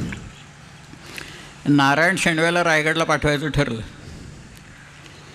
त्यावेळेला रायगडला यायचं म्हणजे त्या अष्टमी आहे ना, त्या पेणच्या तिथं अष्टमी आहे बघा, त्या अष्टमीपर्यंत यायचं. तिथनं इंदापूर बिंदापूर वगैरे माणगाव विणगाव करत निजामपुरावरनं, गांगोळीवरनं, पाचाडला वगैरे असं यायचं. असा तो सगळा प्रवास करत तो नारायण शेणवी पाचाडला आला, रायगड वाडीला आला. तेव्हा त्याला कळलं गडावर शिवाजी महाराज नाही आहेत तिथं. मग तो म्हणाला कोण आहे गडावर आणि कुठं गेलेत महाराज. लोक म्हणाले ते काय आम्हाला सांगून जातात का कुठं गेले ते, कधी येणार आहेत. तो म्हणाले तेही सांगून जात नाहीत, कधी येतील त्यावेळेला येतील, आम्हाला काय माहिती म्हणे. गडावर कोण आहेत. म्हणाले आमचे पंतप्रधान आहेत, मोरोपंत पिंगळे आहेत तिथं. तो म्हणाला मला मोरोपंतांना भेटायचं. मग मोरोपंतांना निरोप गेला तर मोरोपंत कामात होते भरपूर, त्यामुळे एक महिनाभर याला खालीच थांबवून ठेवलं त्यांनी. एक महिन्यानंतर वरती बोलावलं आणि विचारलं काय काय झालं म्हणाले. मग ह्याने ते सगळं सांगितलं, तुम्ही तांबं घेतलं, आम्हाला हुंडी दिली, आमचा माणूस गोळकोंडा गेला, तिथनं आला. तो म्हणाला प्रल्हाद निराजी इकडं रायगडला आलेत. ते म्हणाले अगदी बरोबर आहे, प्रल्हाद निराजी रायगडावर एका बैठकीला आलेले होते, आता ते परत गेले. हा म्हणाला आम्ही सारखं जाणार नाही तिकडं. ते आम्ही म्हणाला सारखं गोळकोंड्याला कोण राहिलो, तुम्ही आम्हाला इथं पैसे द्या मोकळं करा एकदा ते. मोरोपंत म्हणाले अहो इथं रायगडावर पैसे नाहीत म्हणून तर आम्ही तुम्हाला हुंडी नाही, तर आम्ही पैसे दिले असते की आमच्याकडे खरंच पैसे नाही आहेत. शेवटी हा पैसे द्या म्हणत होता, ते नाही म्हणत होते. तरी पण मोरोपंत म्हणाले ठीक आहे बाबा, आता मी या राज्याचा पंतप्रधान आहे आणि आम्हाला इंग्रजांशी व्यापारी संबंध कायम ठेवायचे आहेत, म्हणून मी एक आपला उपाय सुचवतो. हा म्हणाला काय उपाय. तेव्हा मोरोपंत म्हणाले आमची अलिबागला गोडाऊन्स आहेत आणि तिथली जी अष्टागरातली प्रजा आहे ती जो सरकारला कर द्यायचा तो नारळ सुपारी भात वगैरे असे आणून टाकते तिथं. तर एवढ्या किमतीचं नारळ सुपारी भात तुम्हाला द्यायच्या वरात आमच्या अधिकाऱ्यांवर काढतो आम्ही. बरं आता त्या पैशाच्या ऐवजी नारळ सुपारी भात स्वीकारायची ऑथॉरिटी नारायण शेणव्यात नव्हती. त्यामुळे नारायण शेणवे म्हणाला मला मुंबईला जायला लागेल आणि साहेबाला विचारावं लागेल. ते म्हणाले सावकाश जा, काही घाई करू नका म्हणाले की नारायण शेणवे मुंबईला यायला निघाला. परत तो पाचडला आला, गांगोळीला आला, निजामपूरला आला, इंदापूरला आला, अष्टमला आला, जहाजात बसला, मुंबईला आला. त्याला येताना पाहिल्यावरच जेरॉड ऑंजरला कळलं ह्याच्या हाताला काहीही लागलेलं नाही. तो म्हणाला काय झालं? तो म्हणाले शिवाजी महाराज नाहीच आहेत तिथं, ते कुठं गेलेत कोणी सांगायला तयार नाही, कधी येतील काही माहीत नाही, मोरोपंत बसलेत तिथं. आणि ते म्हणाले अलिबागच्या गोडाऊनमधून नारळ सुपारी भात घ्या, त्याच्या वराता काढतो आम्ही. तो म्हणाला अरे सगळे बनेल लोक आहेत हे सगळे, ते आपल्या लोकांवर वराता काढतील आणि सांगतील सगळ्यांना की एवढं एवढं इंग्रजांना द्या म्हणून, पण आतून प्रजेला निरोप देतील की पुढची सूचना येईस्तोवर अलिबागच्या गोडाऊनमध्ये माल टाकायचा नाही, अलिबाग सोडून कुठेही टाका तुम्ही दुसरं. आणि मग त्या गोडाऊनमध्ये माल नाही अशा सबबी खातर आपल्याला हे काही देणार नाही. आणि तू आता परत रायगडला जा, कारण शिवाजी महाराज आले तसा इंटेलिजन्स आपल्या लोकांनी आणून दिलेला आहे, आणि तू बाकी कुणालाही भेटू नको, तू फक्त शिवाजी महाराजांना भेट, तुझ्याबरोबर काहीतरी एक इंग्रज माणूस दे. म्हणून फ्रान्सिस मॉली व्हेरेर या नावाच्या एका माणसाला पाठवलं. आता फ्रान्सिस मॉली व्हेरेर आणि हा नारायण शेणवी परत तो सगळा प्रवास करत रायगडच्या पायथ्याशी आले. महाराजांना निरोप गेला. महाराज नुकतेच आले होते त्यामुळे कामात होते, महिना दीड महिना खाली थांबून ठेवलं, नंतर बोलावलं. म्हणाले काय ठरलं तुमचं आता सांगा पटापट. म्हणाले महाराज द्या आता एकदा पैसे देऊन टाका आणि मोकळं करून टाका आम्हाला. म्हणाले अहो इथं रायगडावर पैसे नाहीत म्हणून तर तुम्हाला हुंडी दिला, आमच्याकडे कॅश पैसे नाही. हा कॅश द्या म्हणतोय, महाराज नाही म्हणतात. शेवटी महाराज म्हणाले हे बघा आता असं मी या राज्याचा राजा आहे आणि तुमच्याशी व्यापारी संबंध आम्हाला कायम ठेवायचे आहेत, मी एक उपाय सुचवतो. आता उपाय म्हटल्यावर याच्या पोटात गोळा आला नारायण शेणव्याच्या की आता काय उपाय बाबा नवीन काय प्रकार आहे हा. ते म्हणाले काय काय महाराज. तर महाराज म्हणाले हे एवढी किंमत आहे नाही की किमती एवढी चांदी किंवा सोनं एवढं देतो तुम्हाला. मागच्या वेळेला नारळ सुपारी भात म्हणाले हे, आता चांदी आणि सोनं म्हणत आहेत ते की रोज भाव बदलत असतात सगळ्याचे तिथं. बरं ना सोनं किंवा चांदी घ्यायची याची ऑथॉरिटी या दोघात नव्हतीच कोणालाही तिथं काही. त्यामुळं नारायण शेणी म्हणाला मला मुंबईला जाऊन साहेबाला विचारायला पाहिजे आता. ते म्हणाले सावकाश जा आणि विचारा, काही घाई करू नका म्हणे. तो फ्रान्सिस मॉली व्हेरेर म्हणाला मी रायगडावरच थांबतो आणि बघतो मला काही जमतं आहे का म्हणून तो रायगडावर थांबला. नारायण शेणवी आला मुंबईला. तो सगळा प्रवास करत परत आल्यावर लांबून येताना पाहिल्यावर जेरॉड ऑंजरने ओळखलं याही वेळेला याच्या हाताला काही लागलेलं नाही. तो म्हणाला अरे काय झालं. तो म्हणाला शिवाजी महाराज आलेत पण ते म्हणतात एवढ्या किमतीचं सोनं किंवा चांदी घ्या म्हणून तिथं. तो म्हणाला मला कुठं ऑथॉरिटी काय. ते म्हणाले अरे तू काही काम करत नाहीस आमचा, TADA फक्त खातो तर रायगडला जाऊन लेका, तू आता इथंच बस, आमचा तो फ्रान्सिस मॉली व्हेरेर काय करतो बघू. 15 दिवस गेले. 16व्या दिवशी तो मॉली व्हेरेर येताना दिसला. त्या मॉली व्हेरेरला पाहिल्यावर जेरॉड ऑंजरला कळलं की ह्या देखील माणसाच्या हाताला काही लागलेले आहेत. तो म्हणाला काही नाही जमत तिथे, हे सगळे म्हणाले लोक भारी आहेत तिथं, काहीतरी रोज सांगतात देतो करतो बघतो बिकतो वगैरे काही देत नाही. त्याचं एक वाक्य आहे, त्याचा टूर रिपोर्ट छापला आहे बरं का. त्यावेळेचा त्या इंग्रजाचा रायगडच्या टूरचा रिपोर्ट छापलेला आहे. त्यातलं एकच वाक्य सांगतो. त्याने असं लिहिलं आहे I got nothing accept hollow promises असं लिहिलेलं आहे. ते पोकळ आश्वासनाखेरीज मला काहीही मिळालं नाही.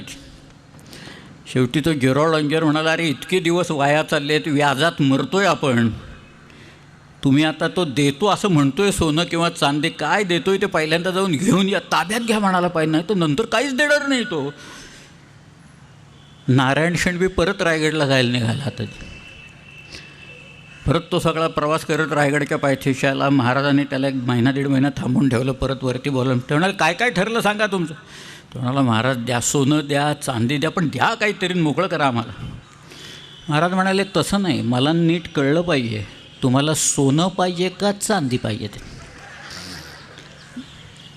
मग तो म्हणाला चांदी द्या पण द्या बाबा एकदा लवकर काहीतरी द्या. महाराज मोरोपंतांना म्हणाले याला जामदारखान्यात घेऊन जा आणि ते चांदी देऊन टाका एवढ्या किमतीची, आणि ते सगळे हुंडेबिंडीचं प्रकरण मिटलं आहे म्हणून लिहून घ्यायचं. आता हे जामदारखान्यात आले, चांदीच्या फ्लेक्स निघायला लागल्या, तराजू निघाला तिथं. आता एकच काम मोरोपंतांचं राहिलेलं होतं, छोटं काम होतं ते, फार मोठं नव्हतं, की चांदीची किंमत वाढवायची आता तिथं रायगडवरची. त्यामुळं त्यांनी नारायण शेणव्याला सांगितलं इथं चांदीची किंमत 1675 सालची किंमत सांगतो हां. त्यांनी सांगितलं रायगडवर चांदीची किंमत 28 रुपये शेर आहे बरं का. तो म्हणाला 28, सगळे तर 23 रुपये शेअर आहे सगळीकडं. ते म्हणाले इथं 28 आहे, इथं कोणालाही विचारा. बरं आता 23 का 28 ह्याच्यावरनं परत मुंबईला जायचं आणि शिव्या खायच्या, देऊन टाका म्हणाला, काय ज्या असेल तसं.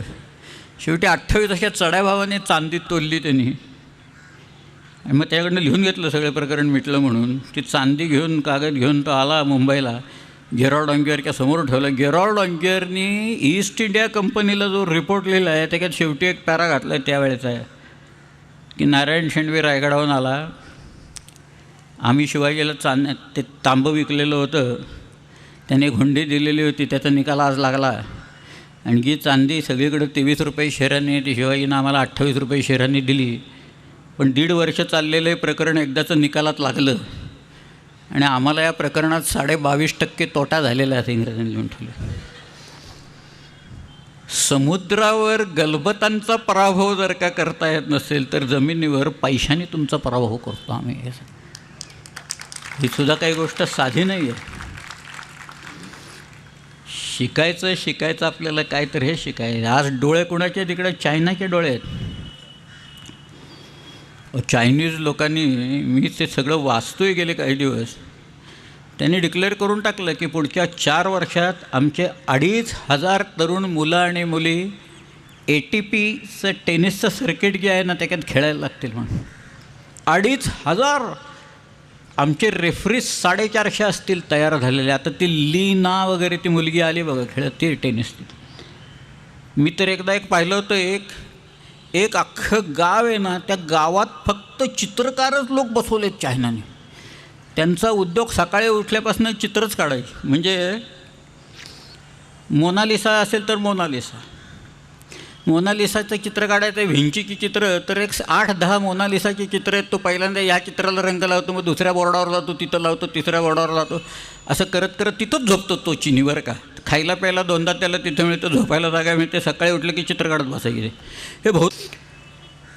पण ते सुद्धा सावरकर म्हणाले होते आणि आंग्र्यांचा तो बेस होता अंदमान आणि निकोबार. आंग्र्यांची जहाजं वरवायची तिथं.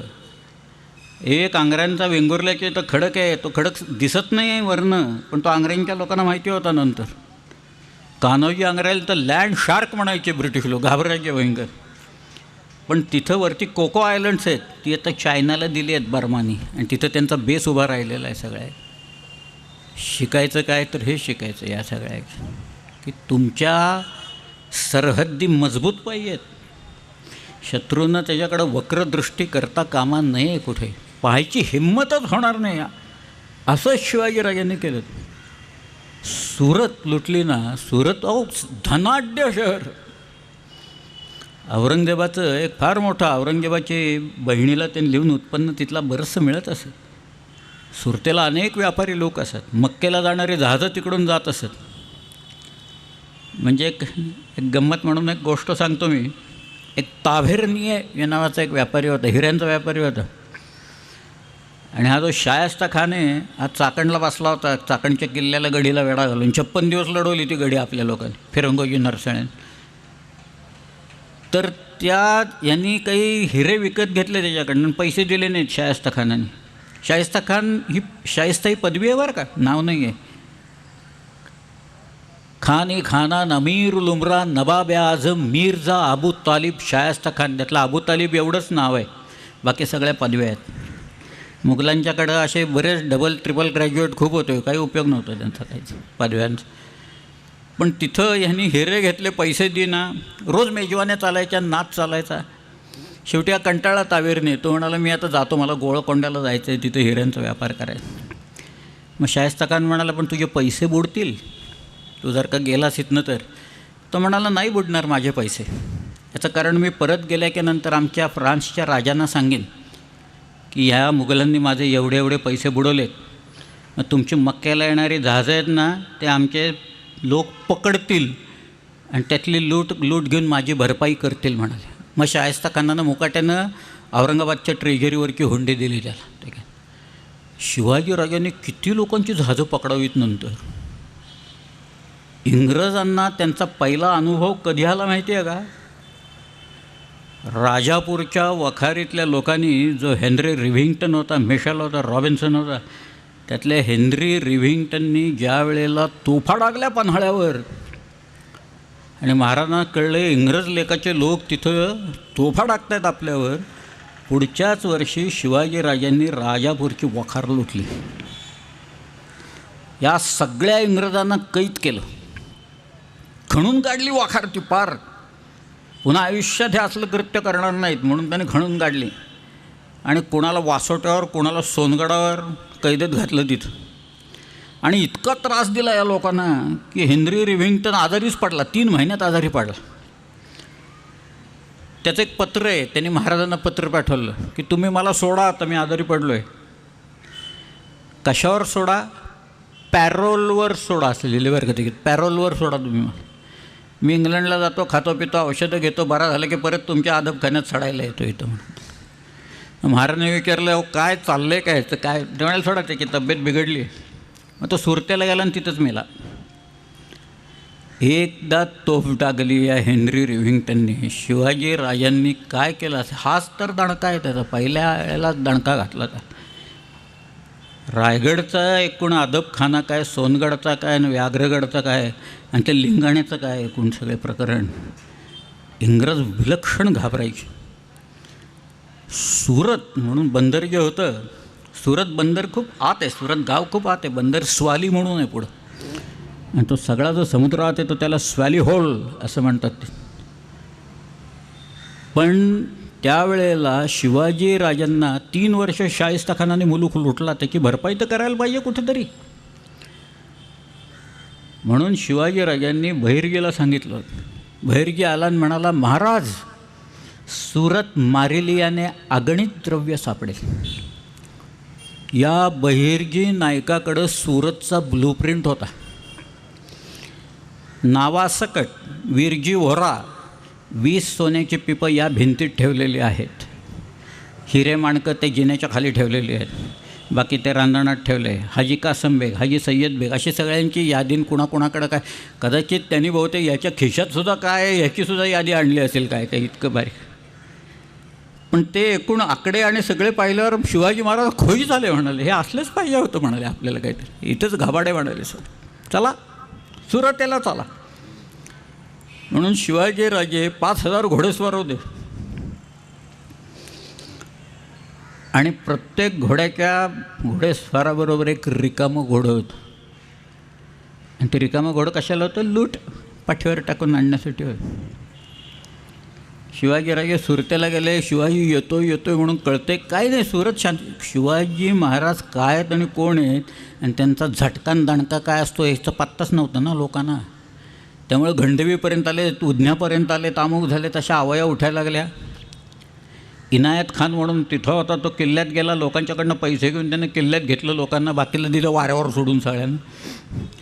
शिवाजीराजे तिथं आले आणि म्हणाले मला एवढी खंडणी द्या, मी निघून जातो. मी फार मागत नाही आहे, मला तुम्ही एवढी खंडणी सगळे सुरत करू लोक द्या, तर मी निघून जातो ना, मला काही गरज नाही बाकीची मारामारी करायची, गोंधळ करायची. काही दिली नाही कोणी. ते इंग्रजांनी तो रूट मार्च काढला, जॉर्ज ऑक्झिंडन म्हणून होतं या, त्यांनी तो रूट मार्च काढला बँड लावून सगळे. तर फिरलं ते सुरतमधनं त्याचा बँड, तोही गेला किल्ल्यात, त्यांची वखार होती तिकडे. पण त्या वखारीतनं प्रतिकार जोरात होईल, बंदूक आहेत त्यांच्याकडे म्हणून शिवाजी महाराजांनी त्याला त्यावेळेला हात नाही लावला.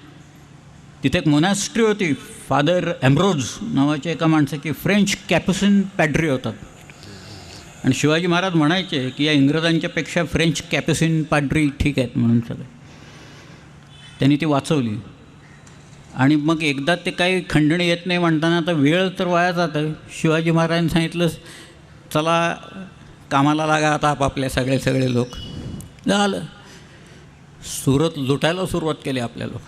ओणवे लागायला लागले, घरं पेटायला लागले, लोकांना बडवायला लागले, लोक सापकानी बडवायला लागले, पैशाच्या आणि धनाच्या राशी येऊन पडायला लागले. एकदा का चोप बसला की ओकायला लागले लोक धडाधड. पण याही गडबडीत सगळ्याच्यात शिवाजीराजांनी पथ्य काय पाळलं आहे ते सांगतात. कधी कोणी सुरतकर किंवा गुजराती माणूस भेटला आणि आरोप करायला लागला शिवाजी महाराजांनी नेमकी सुरत लुटली, तर त्याला हे उदाहरण अवश्य सांगा. सुरतेत एक व्यापारी होता, त्याचं नाव मोहनदास पारेख. हा डच लोकांचा हिंदू दलाल होता. सुरतेत त्यांनी धर्मकृत्य केलेली होती, भरपूर मंदिरं बांधलेली होती, बगीचे बांधलेले होते, त्याच्याकडं भरपूर संपत्ती होती. आणि जशी लुटीला सुरुवात झाली त्यावेळेला याच्या घरी तो वारला होता नुकताच. याचं घरातले लोक घाबरले सगळे की आपल्यावर येणार धाड आता या शिवाजीच्या लोकांचे, आपलं घर साफ करून जाणार. आणि तिथं खाली खरंच काहीतरी लोक येऊन थांबले. काही मराठी मंडळी तिथून खाली थांबली. सुरत जळती आहे तिथं. पहाट झाली तशी या घरातल्या लोकांना बरं वाटलं, जरा काही झालं नाही तिथं. मग ते आले आणि म्हणाले, त्या लोकांना तुम्ही कोण आहात? म्हणाले, आम्ही शिवाजी महाराजांची माणसं आहोत. ते म्हणाले, तुम्ही इथं काय करताय? ते म्हणाले, आम्हाला एवढंच सांगितलं इथे एक चांगला माणूस राहत होता, तर आपल्या लोकांच्यापासनं या घराला तोशिष लागता कामा नाही, त्याचं घर वाचवायचं इथं ते, म्हणून आम्ही इथं उभे आहोत. त्याच्यासाठी वाचवलं मोहनदास पारखचं घर शिवाजी महाराजांनी तेवढ्या ह्याच्यात सुद्धा वाचवलं. सर्रास लुटलं असं काही नाही आहे त्याच्यात. धनवान जे लोक होते वीरजी भोराच्या सारखे, खरं म्हणजे एकट्या वीरजी भोराला लुटलं असताना एक 10-5 किल्ल्यांची कामं आरामात झाली असती सगळ्या. पण शिवाजीराजांनी सुरतेची लूट जी आणली, नंतर आले परत ते मुघल येतील म्हणून घोड्यांच्या पाठीवर. शिवाजीराजांनी सुरत 2दा लुटली. मी मगाशी सांगितलं हेनरी गॅरी आणि त्याची जी पत्रं आहेत, Surat trembles at the name of Shivaji, थरथरायला लागतो, कापायला लागतो. शिवाजी येणार म्हणताना लोक म्हणजे सगळे सावरत पळावा आता कुठेतरी काहीतरी. काही तर एकदा नंतर तर हुलील तिथं अफवाशा निघायला लागल्या की तो आता जमिनीवरनं तर येणारच आहे, पण आता जहाजं त्याच्याकडे झाली आहेत म्हणून समुद्रात नाही येणार. मग म्हणाले, पळायचं कुठं आता, पळून पळून लोक जाणार कुठं आता. शिवाजीराजांनी 2दा लुटली सुरत. एकदा 64 साली लुटली, एकदा 70 साली लुटली. या दोन्ही वेळेला फरक मात्र एक आहे.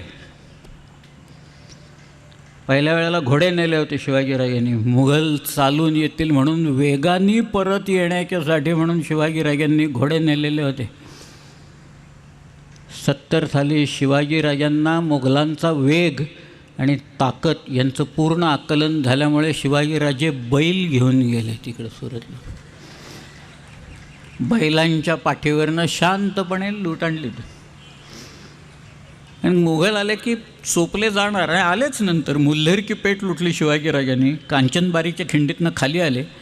तिकडे एक वैजापूर नावाचं गाव आहे, तिथनं दाऊद खान कुरेशीनं लोक पाठवले. इखलास खान सगळे तिथं आले. भर मैदानात लढाई झाली. सभासद लिहितो, खासा राजा बख्तर घोगी घालून उभा राहिला. स्वतः शिवाजीराजे चिलखत शिलस्त्राण घालून उभे राहिले. सडे राऊत उभे राहिले. समोरासमोर लढाई. इखलास खानाचा पराभव झाला. अनेक मुघल उमराव धरले गेले. त्यांची शस्त्र मिळाली, घोडी मिळाली, सगळं सामान मिळालं. आपले लोक त्यांचे कपडेही काढून घ्यायचे, कारण आपल्याला वेश बदलून जायला लागायची म्हणून कपडेही काढून घेतले लोकांची. पण या दोन ह्याच्यातला फरक आहे की शत्रूची ताकद, ज्याला स्वॉट ॲनालिसिस म्हणतात, स्ट्रेंथ अँड विकनेसेस, पूर्णपणे कळले होते मुघलांचे विकनेसेस काय, आणि आपली ताकद किती वाढत चालली आहे शिवाजीराजांना कळलं. मग सुरतेच्या या लुटीचं महाराजांनी केलं काय? मी आता माझा राजवाडा बांधणार, 7 मजली वाडा, काय 20 मजली इमारत, मोठी किंमत, 4-5 मजली नुसतं पार्किंगच असेल तिथं, वगैरे वगैरे वगैरे सगळं तिकडे. शिवाजीराजांनी सिंधुदुर्ग बांधायला संपत्ती टाकली. गोव्याच्या पोर्तुगीजांच्या उरावर एक किल्ला शिवाजी महाराजांनी बांधायला काढला. फार सुंदर वाक्य आहे सभासदाचं. त्यांनी लिहिल्या, 18 टोपकरांचे उरावर सिंधुदुर्ग शिवलंका अजिंक्य जागा निर्माण केला असं म्हटलं आहे. शिवलंकाच म्हटलं आहे ते सिंधुदुर्ग. जागा अशी हेरली होती बरोबर. कुर्ट या नावाचं बेट होतं. पाणी होतं, गोड पाणी आत. 3 विहिरी आहेत. नावंसुद्धा फार देखणी आहेत, नावं फार छान आहेत, गोड नावं आहेत. एका विहिरीचं नाव आहे दही बाव, दुसरीचं नाव आहे दूध बाव, आणि तिसरीचं नाव आहे साखरबाव. अशी ती 3 नाव. शिवाजीराजाने सिंधुदुर्ग काढला बांधायला. आणि महाराजांनी एक स्वारी केली. बार्शीलोर लुटलं त्यांनी जाऊन तिकडे. एकच स्वारी शिवाजी महाराजांची आयुष्यात जहाजावरनं केलेली एक स्वारी होती. मालवणवरनं आरमार निघालं, बार्शीलोरला आलं, बार्शीलोर लुटलं शिवाजीराजांनी. तोपर्यंत मिर्झा राजा येतो आहे असं कळलं. पण शिवाजीराजे परत आले. काही खुशकीनं काही लोक आले, काही समुद्रातनं आले. मग पुढं शिवाजीराजांना आग्र्याला जावं लागलं. सिंधुदुर्गाचं काय झालं? सिंधुदुर्गाचे इथं पैसे कोणी दिले? आमच्याकडं धरणाची कामं 35-35 वर्ष चालतात, पाणीच नाही देत. काही ठिकाणी मला आठवतं आहे, मी स्वतः होतो तिथं. एक प्रचंड मोठा असा पूल दिसला मला बरं का. पण खालनं एक असा ओढा वाहत होता साधा. अरे म्हटलं एवढा उंच पूल आणि खालनं ओढा, तर नदी बिदी तर काही दिसत नाही, तर काय आहे? आता जाऊ देऊ म्हणाले. काय पुलाचं डिझाईन रेडी होतं म्हणाले, तिथं ते वापरून टाकलं, तिकडनं पूल बांधून टाकलं. काही ठिकाणी नद्या नाही, तिथंच धरणं झालेली आहेत. इथं आम्ही हरिश्चंद्रगडला जातो ना, त्या खिरेश्वरच्या समोर पलीकडे खुबीच्या तिथं जे धरण झालं ना, पुढं धरणाची भिंत आहे. मग नंतर लक्षात आलं, अरे पाण्याची लेवल वाढल्यावर पाणी पाठीमागनं खाली पडेल कोकणात, म्हणून पाठीमागही भिंत घालून टाकली. आता सिंधुदुर्ग बांधायला काढला शिवाजी महाराजांनी. शिवाजी महाराज अडकलेत. किल्ल्याचं काय, ते परत आले. परत आल्यावर म्हणाले, अरे सिंधुदुर्ग कुठपर्यंत आला आहे आपलं सगळं? किल्ल्याचं बांधकाम कुठं आलं आहे? पोर्तुगीजांच्या नाकावर मी बांधतोय तो किल्ला. या सगळ्या लोकांना शह देण्याच्यासाठी सागरी किल्ला बांधतोय. काय झालं त्याचं? महाराज आले आणि महाराजांनी पाहिलं, सिंधुदुर्ग उभा राहिलेला होता. सिंधुदुर्गाचा जो आर्किटेक्ट आणि इंजिनियर होता, त्याचं नाव हिरोजी इंदोलकर. महाराज म्हणाले, हिरोजी पैसे कुठून आणलेत तुम्ही? हिरोजी सांगायलाच तयार नाही. लोक म्हणाले, हिरोजीने स्वतःचे दागिने सावकाराकडं गहाण ठेवून पैसे काढून किल्ला बांधला. बघा, कल्पना करा काय. लोक अनुयायी कसे निर्माण करायचे आणि काय करायचे, कारण त्याला खात्री होती, हो माझे पैसे तर काही बुडणार नाहीत. महाराज परत आल्यावर हे सगळं फेडतील, बक्षीस देतील. वर्मा काम थांबता काम आहे, स्वराज्याचं काम आहे, राजाचं काम आहे, धर्माचं काम आहे. हे काम झालं पाहिजे, किल्ला उभा केला पाहिजे. महाराज सद्गदित झाले आणि म्हणाले, हिरोजी मागून घ्या काय पाहिजे. हिरोजी म्हणाला, काही नको महाराज, तुम्ही दिलं एवढं मला बास आहे. पण राजधानीच्या किल्ल्याचं बांधकाम काढाल ना, त्यावेळेला किल्ला मला बांधायला द्या. राजधानी मी बांधेन, आपली स्वराज्याची राजधानी. रायगड बांधायला काढला महाराजांनी. हिरोजीला बोलावला, त्यांनी सांगितलं, हिरोजी बांधा, तुम्हाला जे बांधायचं ते बांधा रायगडावर.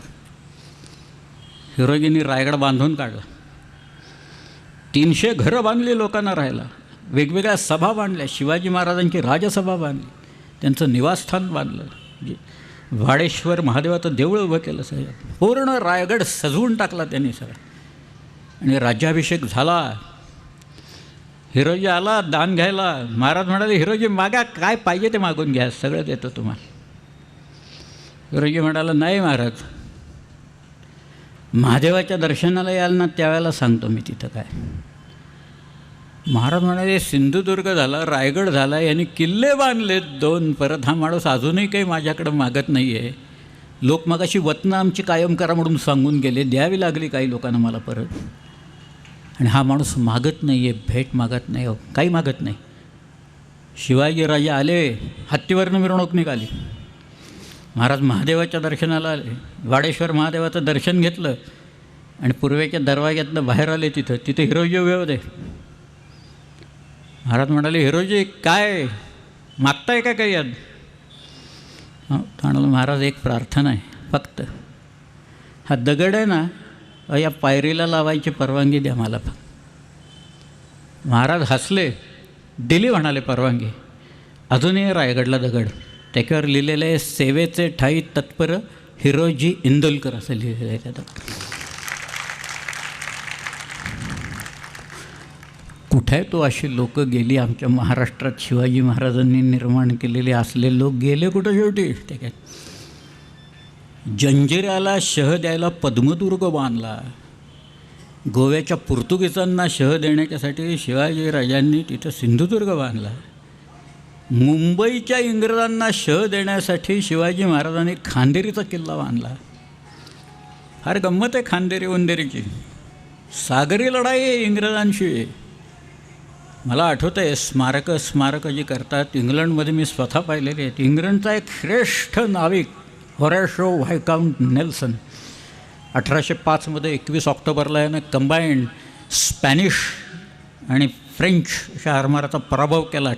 ट्रफलगरला बॅटल ऑफ ट्रफलगरमध्ये त्याला एक डोळा गेला होता, एक पाय नव्हता.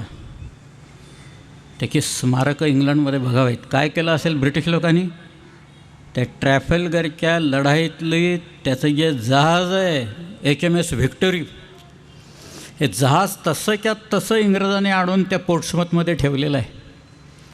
21 ऑक्टोबरला ज्या वेळेला ते फ्रेंच आरमार पाहिलं आणि ह्यांनी कमांड लावली, त्याचा डेप्युटी होता दुसऱ्या जहाजावर होता कॉलिंग बोर्ड म्हणून. त्यावेळेला कम्युनिकेशन्स नव्हती कसली, त्यामुळं निशाणानं कमांड लावायचे.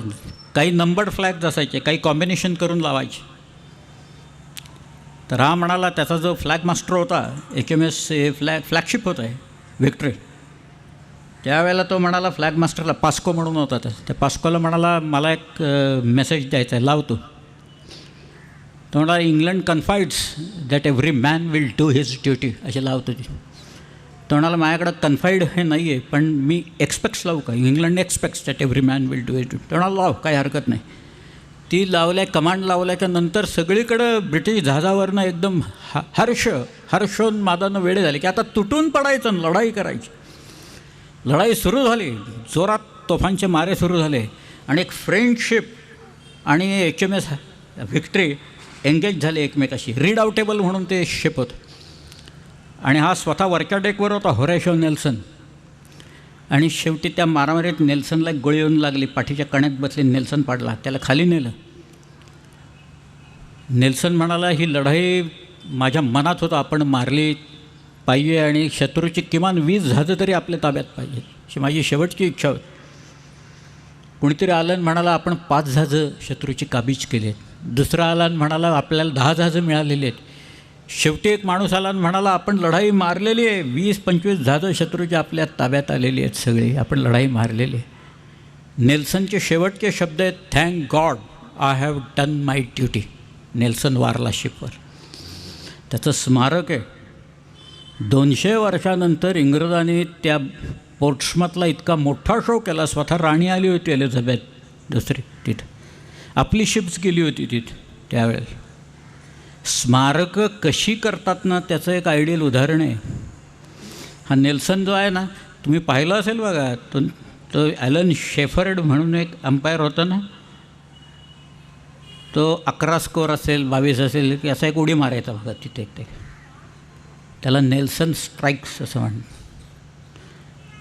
की बॅटल ऑफ कोपनहेगनला रशियन आणि डॅनिश लोक एकत्र आले होते. त्यांना सर्च करायचं त्या फ्लीटला ब्रिटनकडे वॉरंट होतं आणि ते वॉरंट घेऊन ज्यावेळेला ब्रिटिश सगळं फ्लीट गेलं तिथं, तेव्हा याचा जो वरचा ऑफिसर होता त्यांनी सांगितलं रिट्रीट करा, पाठीमागं या सगळे. नेल्सन म्हणाला रिट्रीट काय करा, आता चोपून काढून जाऊन म्हणाला डॅनिश लोकांना सगळ्यांना चोपून, हा कसला रिट्रीट म्हणून सांगतोय. आणि मग नेल्सननी काय केलं, त्याच्या शेजारी त्याचा अजून एक माणूस उभा होता. नेल्सननी तो टेलिस्कोप होता ना, तो त्याची जी कमांड बघायचा, जहाजावर निशाणांची कमांड बघायचा, तो त्याला दिसत नसलेल्या डोळ्याला लावला बरं का त्याने इकडं. आणि तो त्याला म्हणाला आय डोंट सी एनिथिंग ना, हल्ला करा चला, मला दिसलंच नाही काही ते. हल्ला केला, नेल्सनने लढाई मारली. असा तो नेल्सन. त्याची स्मारकं जिकडं तिकडं आहेत. स्मारकं फार उत्तमरीतीनं ठेवली आहेत. दर 21 ऑक्टोबरला पहाटे तिथं ब्युगल वाजतो. तिथं ड्रिल चालू होतं त्या सगळ्या लोकांचं. त्यावेळेची भांडी, त्यावेळेच्या तोफा तशा त्या शिपवर ठेवल्या आहेत. आपल्याला ते शिप बघता येतं, HMS व्हिक्ट्री बघता येतं त्याचं शिप तिथे. तर शिवाजी महाराज 1680 साली गेले, स्वातंत्र्य मिळालं 1947 साली. शिवाजी महाराजांचं स्मारक करण्यासाठी आत्ता आपल्याला एक खडक मिळालेला आहे. इंग्रजांनी स्मारकं कशी उभी केली आहेत बघा. ते स्मारकं प्रेरणादायी असावी लागतात, स्फूर्तिदायी असावी लागतात. पुढच्या पिढीनं त्याच्यातनं बोध घ्यावा आणि काहीतरी उत्तम कर्तृत्व करून दाखवावं आणि आपलं देश, या देशाचं भवितव्य उज्ज्वल करून टाकावं. याच्यासाठी सगळे स्मारकांच्या संख्येवर काही नसतं, इथं असावं लागतं ते सगळ्यात शेवटी. ही खांदेरीची जी लढाई आहे, एकमेव लढाई, नाविक लढाई शिवाजीराजे जी काही खेळले ती काही सामान्य लढाई नाही आहे. 1679च्या ऑगस्ट महिन्याच्या 29 तारखेला मायनाक भंडारी या थळवरनं काही जहाजातनं 2-4 तोफा आणि इतर 200-300 माणसं घेऊन खांदेरी बेटावर गेला. इंग्रज बघत होते मुंबईहून, त्यांना हालचाल दिसली बेटावर. कोण आहेत म्हणाले लोक? ते म्हणाले शिवाजीचे लोक येऊन किल्ला बांधतायत. अरे ते म्हणाले ते बेट जरी आपल्याकडे कायदेशीररित्या नसलं तर तिथं किल्ला झाला की पाचर बसेल, आपल्याला व्यापारच बंद पडेल सगळा. काहीतरी करून ह्याला बंद केलं पाहिजे. म्हणून त्यांनी एन्साईन डॅनियल ह्यूज या नावाच्या माणसाला तिथं पाठवलं. तो डॅनियल ह्यूज 3 तासात आला तिथं, 3 शिबाडा घेऊन आला. तो त्याचा रिपोर्ट असा आहे, मी त्या बेटाकडे आलो, कोणीच दिसेना मला तिथं, कसलाही तोफा वाजले नाहीत, बंदुका वाजले नाहीत. आणि मी जसा जवळ गेलो तसं त्या बेटाच्या खडकाच्या मागनं अनेक लोक उभे राहिले मराठी. त्याच्यात तो मायनाक भंडारी होत. मग मी त्याला ओरडून सांगितलं, बेट आमचं आहे, तुम्ही इथनं निघून जा. तेव्हा तो म्हणाला, तुम्हीच इथनं निघून जा, मी माझ्या राजाचा हुकूम ऐकतो, तुमचा ऐकत नाही. पुढं आलात तर तुम्हालाच कैद करून ठेवीन इथं. त्यामुळे मी निघून आलो म्हणाला इथनं पण. त्यामुळं तो एन्साईन डॅनियल ह्यूज परत केला. बरं, आता हे पावसाळ्याचे दिवस सगळे ऑगस्टमध्ये. इंग्रजांचं आरमार सुरतेला होतं, जहाजच नव्हती इंग्रजांच्याकडे. इंग्रजांनी हायर केली, भाड्यानं घेतली. गेप नावाच्या माणसाच्याकडनं इंग्रजांनी जहाजं भाड्यानं घेऊन, त्यांच्याकडे फक्त 2 फ्रिगेट्स होत्या. एकीचं नाव होतं हंटर, दुसरीचं नाव होतं रिव्हेंज. अशा त्या 2 फ्रिगेट्स आणि गुरावा होत्या मोठ्या, आणि बाकीचे सगळे छोट्या छोट्या नौका होती. इंग्रजांनी पाठवून दिलं आणि म्हणाले, पहिल्यांदा खेळ बंद करावा, ते सगळे बेट ताब्यात घ्या. इंग्रजी आरमार आलं. Captain Adderton, captain Richard Keigwin, captain Francis Thorpe, sergeant Nash, captain Francis Moliver. किती यादी सांगू मोठ्या लोकांची. या सगळ्या अशा वेगवेगळ्या शिप्सवर सगळे लोक होते, मोठमोठे लोक. त्या फ्रान्सिस थॉर्प सकाळपासून पंचचा पेला घेऊन बसायचा मारायला तिथे. त्यामुळे तो कंडमच झालेला होता. तो गेला, पहिल्याच हल्ल्यात मारला गेला तो त्या सगळ्याच्या. बाकीच्या इंग्रजांना त्यांच्या मोठ्या होड्या गलबत ज्या आहेत ती चॅनलमध्ये, म्हणजे थळपासनं त्या किल्ल्यापर्यंत मधला जो चॅनल आहे त्याला ब्लॉकेड क्रिएट करायला सांगितलं होतं की सप्लाईज थांबवा, तिकडून येणारी जी मदत आहे, सगळे सप्लाईज आहेत ते बंद करा. इंग्रजांना जमलं नाही. इंग्रजांना त्यांची जहाजं खोल पाण्यात न्यावी लागली, कारण ही इतकं उथळ आहे पाणी, ते जहाजं खाली लागायला लागली, दगडाला तिथे इंग्रज. आणि इंग्रजांनीच लिहून ठेवले की आम्ही आपल्या सकाळ झाले की बघायचो की त्या खांदेरे की तिथं भगवे गेंडे फडफडणाऱ्या अनेक होड्या दिसायच्या आम्हाला. त्यावेळेला रिचर्ड केगविन आणि हा जो ॲडर्टन यांनी लिहिलं आहे, those small Maratha creeping boats deceive us to admiration. त्या छोट्या सरपटणाऱ्या मराठी होड्या आम्हाला आश्चर्यकारकरित्या चकवतात, आणि अशा होड्या इंग्रजी आरमारात हव्यात असं लिहिलं ते. Britannia rules the waves, Britain shall never be slaves असं म्हणणारे इंग्रज म्हणत आहेत, या मराठी बनावटीच्या शिवाजीसारख्या होड्या आमच्याकडे पाहिजेत. पण आमचे लोक वलवत नाहीचे सगळे. इंग्रजांना बेट घ्यायला जमलं नाही, रिएन्फोर्समेंट झाली, जमलं नाही. तेवढ्यात सिद्धी आला तिथं. सिद्ध्याने ते उंदेरीवर किल्ला बांधायला काढला. सिद्ध्याचे उद्योग सुरू झाले. तो आपली माणसं रात्री आपल्या होड्यात आले की सिद्धी पकडायचा आणि माणसांची मुंडकी मारायचा आपल्या. आणि इंग्रजांच्याकडे सकाळी दाखवायला यायचं आणि म्हणायचं, मुंबईला मला भाल्याच्या टोकावर लावून रस्त्याच्या दोन्ही बाजूला लावायची परवानगी द्या. इंग्रजांनी कधी दिली नाही. एक दिवस त्या सिद्ध्यांनी काही लोकांना पकडलं आणि त्यांनी त्यांची चौकशी इंग्रजांच्याकडं न्यायच्या वेळी त्यांनी स्वतःच चौकशी केली. त्यांनी असं लिहिलं आहे की त्या माणसाने असं सांगितलं की आम्ही इंग्रजांचेच लोक आहोत, आणि त्यांनी ते इंग्रजी कॅप्टनचं नाव, त्याच्या डेप्युटीचं नाव, ह्याच्यापासून सगळा हिशोब इतका व्यवस्थित सांगितला की तो खरंच इंग्रजांचा माणूस आहे याच्या घरी आम्हाला विश्वास ठेवावाच लागला. आणि ते सगळे शिवाजी महाराजांची माणसं होती बरं का तिथे. त्यांना सगळी बित्तम बातमी होती, कुणाच्या नावासकट सगळं होतं, सगळ्यांच्या कुंडल्या त्यांच्याकडं होते. हा सगळा प्रकार चालू राहिला. फार गंमत आहे सगळ्या. एक दिवस पांढरेच बावटे लागले बरं का ते बेटावर, खांदेरी बेटावर. सिद्ध्यांना वाटतं शरण आले हे सगळे लोक, इंग्रजांनाही वाटलं शरण आले म्हणून सिद्ध्याचे लोक गेल्यावर आपल्या लोकांनी शिव्या घालून त्यांना हाकलून दिलं पहिल्यांदा. मग इंग्रज गेले आणि ते म्हणाले तुम्ही काही शरण आला का? ते म्हणाले शरण बिरण आम्ही काही आलेलं नाही. मग म्हणाले पांढरे बावटे कशाला लावलेत? ते म्हणाले आमच्या किनाऱ्यावरच्या लोकांना सूचना करण्यासाठी म्हणून पांढरे बावटे लावलेत, आम्ही काही शरण बिरण वगैरे केलं. हे असं सगळं प्रकरण चाललेलं होतं.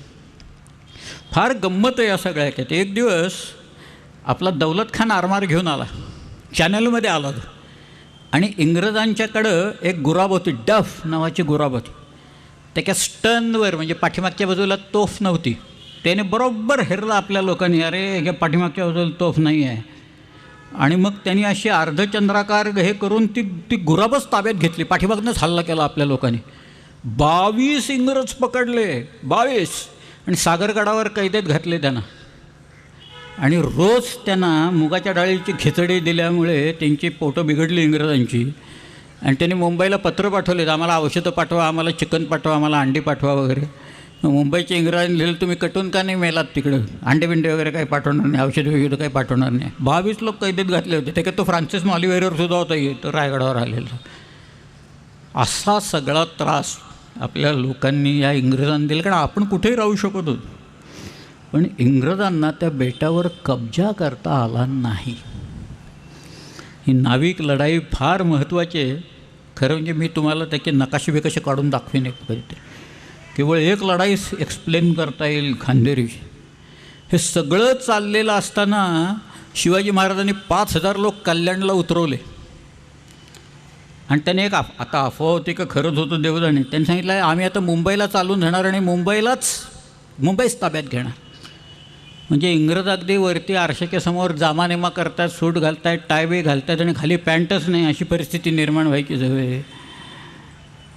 त्यामुळे इंग्रज म्हणाले देऊन टाका बेट ते बाबा, ते काय म्हणतायत ना तर पहिल्यांदा देऊन टाका त्यांच्या ताब्यात. जानेवारीमध्ये तो तह झाला, अण्णाजी दत्तोनी तह केला. आणि त्या तहान्वये खांदेरीचं बेट इंग्रजांच्याकडनं शिवाजी महाराजांनी लिहून आपल्या ताब्यात आणलं. सगळं हे सागरावरचं साम्राज्य आहे. त्याच्यात सिद्ध्यांना जरब बसली, तो पद्मदुर्ग बांधला. काय वाक्य आहे त्याच्यात सुंदर, पद्मदुर्ग वसवून राजपुरीचे उरावर दुसरी राजपुरी निर्माण केली, असं वाक्य आहे सिद्ध्यांना शह देण्यासाठी. सिद्ध्यांची तर इतक्या गमती आहेत त्या सगळ्या याच्यातल्या लायपाटलाच्या आणि सिद्ध्यांच्या. जंजिरा ताब्यात घेण्यासाठी काय केलं आहे एकच सांगतो फक्त, आणि मग नंतर थांबतो मी. थोडीशी नंतरची आहे, पण कोंडाजी फर्जन हे नाव तुम्ही ऐकलं आहे. तर पन्हाळा घेतला कोंडाजीनं, 60 लोकांनी घेतला, शिंगबिंग फुंकूनच घेतला. हे असंच सगळं आपलं जे असंच आहे, 60 लोक शिंग फुंकली. आदिलशाहीचे लोक ही मशाल घेऊन बाहेर आले की आपल्या अंधारात बसले लोक बाणाने टिपायचे त्यांना किती बाण येत आहेत, तिरंदाज किती आहेत, लोक किती आहेत, शिंग फुंकणारी काही पत्ता नव्हता. शेवटी शरण. मग दरवाजा उघडून फौज आत घेतली आणि पन्हाळा घेतला आपल्या लोकांनी. हा कोंडाजी फर्जन नोकरीच्या निमित्ताने जंजिऱ्यात गेला. आत गेला बरं का जंजिऱ्यात. जंजिऱ्याचं बळ कुठे? तोफात आहे. भरपूर तोफा ना, 300-400 तोफा तिथं. तर त्या तोफाला जे ॲम्युनिशन लागतं, जे बारूद लागतं, ते बारूद तिथं होतं. ते बारूदच उडवून द्यायचं एकदा, म्हणजे तोफाच निकामी झाल्या ना सगळ्या. त्याच्याकडं हे असं काम होतं कोंडाजीकडं, म्हणजे तो बारूद उडवायला जाणार आणि बारूद खाना उडवल्या की नंतर हा काय राहणार आहे का? म्हणजे त्याचा जीव जाणार हे माहीत असताना कोंडाजी आत गेला आहे. आणि मग ठरलं आरमार कधी यायचं, कुठे यायचं आणि कधी उडवायचं, ते बारूदखाना कधी उडवायचा, हे सगळं ठरलेलं असताना सिद्ध्यांना कोणीतरी सांगितलं की हा माणूस आहे ना, हा डबल एजंट आहे, तो आपल्याला फसवतो आहे आणि तो बारूदखाना उडवायला इथं आलेला आहे. सिद्ध्यांनी त्याला पकडलं आणि त्याचं मुंडकं मारलं आणि भाल्याच्या टोकावर फिरवलं सगळ्या ह्याच्यात. ह्या अशा कथा अनेक आहेत सगळ्या ह्याच्यातल्या. पण जंजिरा शिवाजीराजांनी घ्यायचे इतके विलक्षण प्रयत्न केले, शेवटपर्यंत ताब्यात आला नाही जंजिरा. पण समुद्रावर एक शिवाजीराजांनी आपलं एक राज्य निर्माण केले असं आहे की सगळ्याला जरब बसली, डचांना जरब बसली, फ्रेंचांना बसली, इंग्रजांना तर बसलीच बसली, पोर्तुगीजांना बसली. सगळ्याच पोर्तुगीजांच्याकडनं खंडणी वसूल करत होतो शिवाजी, इंग्रजांची जहाजं पकडून आणत होतो. सिद्धी तर काय, सिद्धी इतका भारी होता की आपला आरमान मागं लागलं की तो मुंबईला यायचा, माझगाव डॉकमध्ये यायचा. तिथं माझगावला येऊन तिथं इंग्रजांचा आसरा घेऊन बसायचा. सगळ्यात इंग्रज त्याला शेल्टर द्यायचे. पण सिद्धी म्हणजे घरात जैसा उंदीर तैसा शत्रू सिद्धी असं म्हटलेलं आहे त्याच्यात. फार त्याच्याकडनं त्रास नाही, उंदरा एवढा त्रास. धान्य खातो ना, 15-20% धान्य उंदीर खातो एकटा त्या सगळ्या. पण या सगळ्याच्यात शिवाजीराजांनी आरमार निर्माण करावं. 300 वर्षानंतर एक सबल आरमार आपल्याकडे निर्माण झालं. तर मी सुरुवातीला सांगितलं मार्टेलो टॉवर कुठे आहे तुम्ही सांगतो त्याच्यात. तुम्ही कधी अर्नाळ्याच्या बेटावर गेला आहे का? जा अवश्य. अर्नाळा जंजिरा आहे, बेट आहे. त्या बेटावर किल्ला आहे, बाजीरावानं बांधलेला आहे. त्याच्यावर शिलालेख आहे बाजीरावाचा. त्याच्या एका बाजूला एक बुरुज आहे आणि तो बुरुज म्हणजे युरोपियन कन्स्ट्रक्शनचा मार्टेलो टॉवर आहे तो तिथं असलेला. त्यामुळे हे सगळं कन्स्ट्रक्शन आपल्याला बघावं लागतं. तिथे आपल्याकडं आहे. किती बघता येईल तुम्ही सांगा त्याच्यात? काय काय बघता येईल? दुर्ग आहेत, इतिहास आहे. अगदी तुम्ही असा दगड टाकला तर जो तवंग उठेल तो इतिहासाचा तरंग महाराष्ट्राच्या भूमीत उठेल. इतका प्रचंड इतिहास इथं आहे सगळं आहे. आणि त्याच्यात शिवाजीराजांनी आरमार निर्माण करून एक वेगळा इतिहास निर्माण केला. आणि मग एक सरखेल दिले, नंतर अनेक दिले. सिद्धोजी गुजर होता ते. हा जो मायनाक होता, मायनाक तर बरीच वर्ष होता भंडारी. त्याच्यानंतर होता तो आंग्र्यांच्याकडं आला. शेवटी कान्होजी निर्माण झाला. कान्होजीची तर फारच मजा आहे सर. कान्होजी फार विलक्षण माणूस होता. कान्होजीला लँड शार्क्स म्हणायचे म्हणून इंग्रज म्हणायचे नाही. मोठा आरमार होतो कान्होजीचा. तुम्ही जर का विजयदुर्गच्या आसपास गेलात, विजयदुर्ग किल्ल्याला त्याच्या समुद्राकडच्या भागात खालच्या बाजूला एक भिंत आहे. गोव्याच्या पोर्तुगीजांना ते माहिती होतं. 1719मध्ये मुंबईच्या गव्हर्नरने हल्ले चढवले, त्यावेळेला ब्रिटिश जहाजं फुटली तिथं. त्यांना कळत नव्हतं काय झाले. इंग्रजांनी तो किल्ला ताब्यात घेण्यासाठी असे काही प्रयत्न केले. एक तोफा असतात ना, त्या तोफ डागली की ती गरम होती. ती गरम झाली की ती परत रेलवरनं आणायची, ती तोफ वळवायची. ती वळवायची गाड्यावर असते तोफ, जहाजात असली तरी गाड्यावर असते. ती थंड होईस्तोवर थांबायचं, ती स्विवेल करावे लागते, साफ बीफ करायची, परत बारूद भरायचं. म्हणून इंग्रजांनी त्यांच्या सुपीक डोक्यातून अशी एक योजना केली होती की आपण रेल टाकू आणि एकदा का तोफ उडाली की ती पाठीमागं व्हील स्विवेल व्हील फिरेल की मग साफ करणं सोपं जाईल, की साफ करा की गळे वगैरे भरेल. इंग्रजी डिझाईन असल्या कारणानं एकदा तो गोळा उडायच्या आधीच ती तोफ पाठीमागं आली, स्विवेल झाली आणि गोळा जहाजातच उडाला. ते सगळं ते त्याच जहाजात गोळा उडाला आणि ते जहाजच गेलं खाली सगळं. ह्या अशा सगळ्या गोष्टीत बारीक सारीक सगळ्या फारच. तुम्ही गोविंदाग्रजांची कविता आहे बघा, सिंधुदुर्ग हा विजयदुर्ग हा अंजनवेल महाराष्ट्राच्या मर्दुमकीची ग्वाही सांगेल म्हणून. आज चायनाही हल्ला करते सगळ्याच्यात. पण 2 कडवी फक्त सांगतो मी.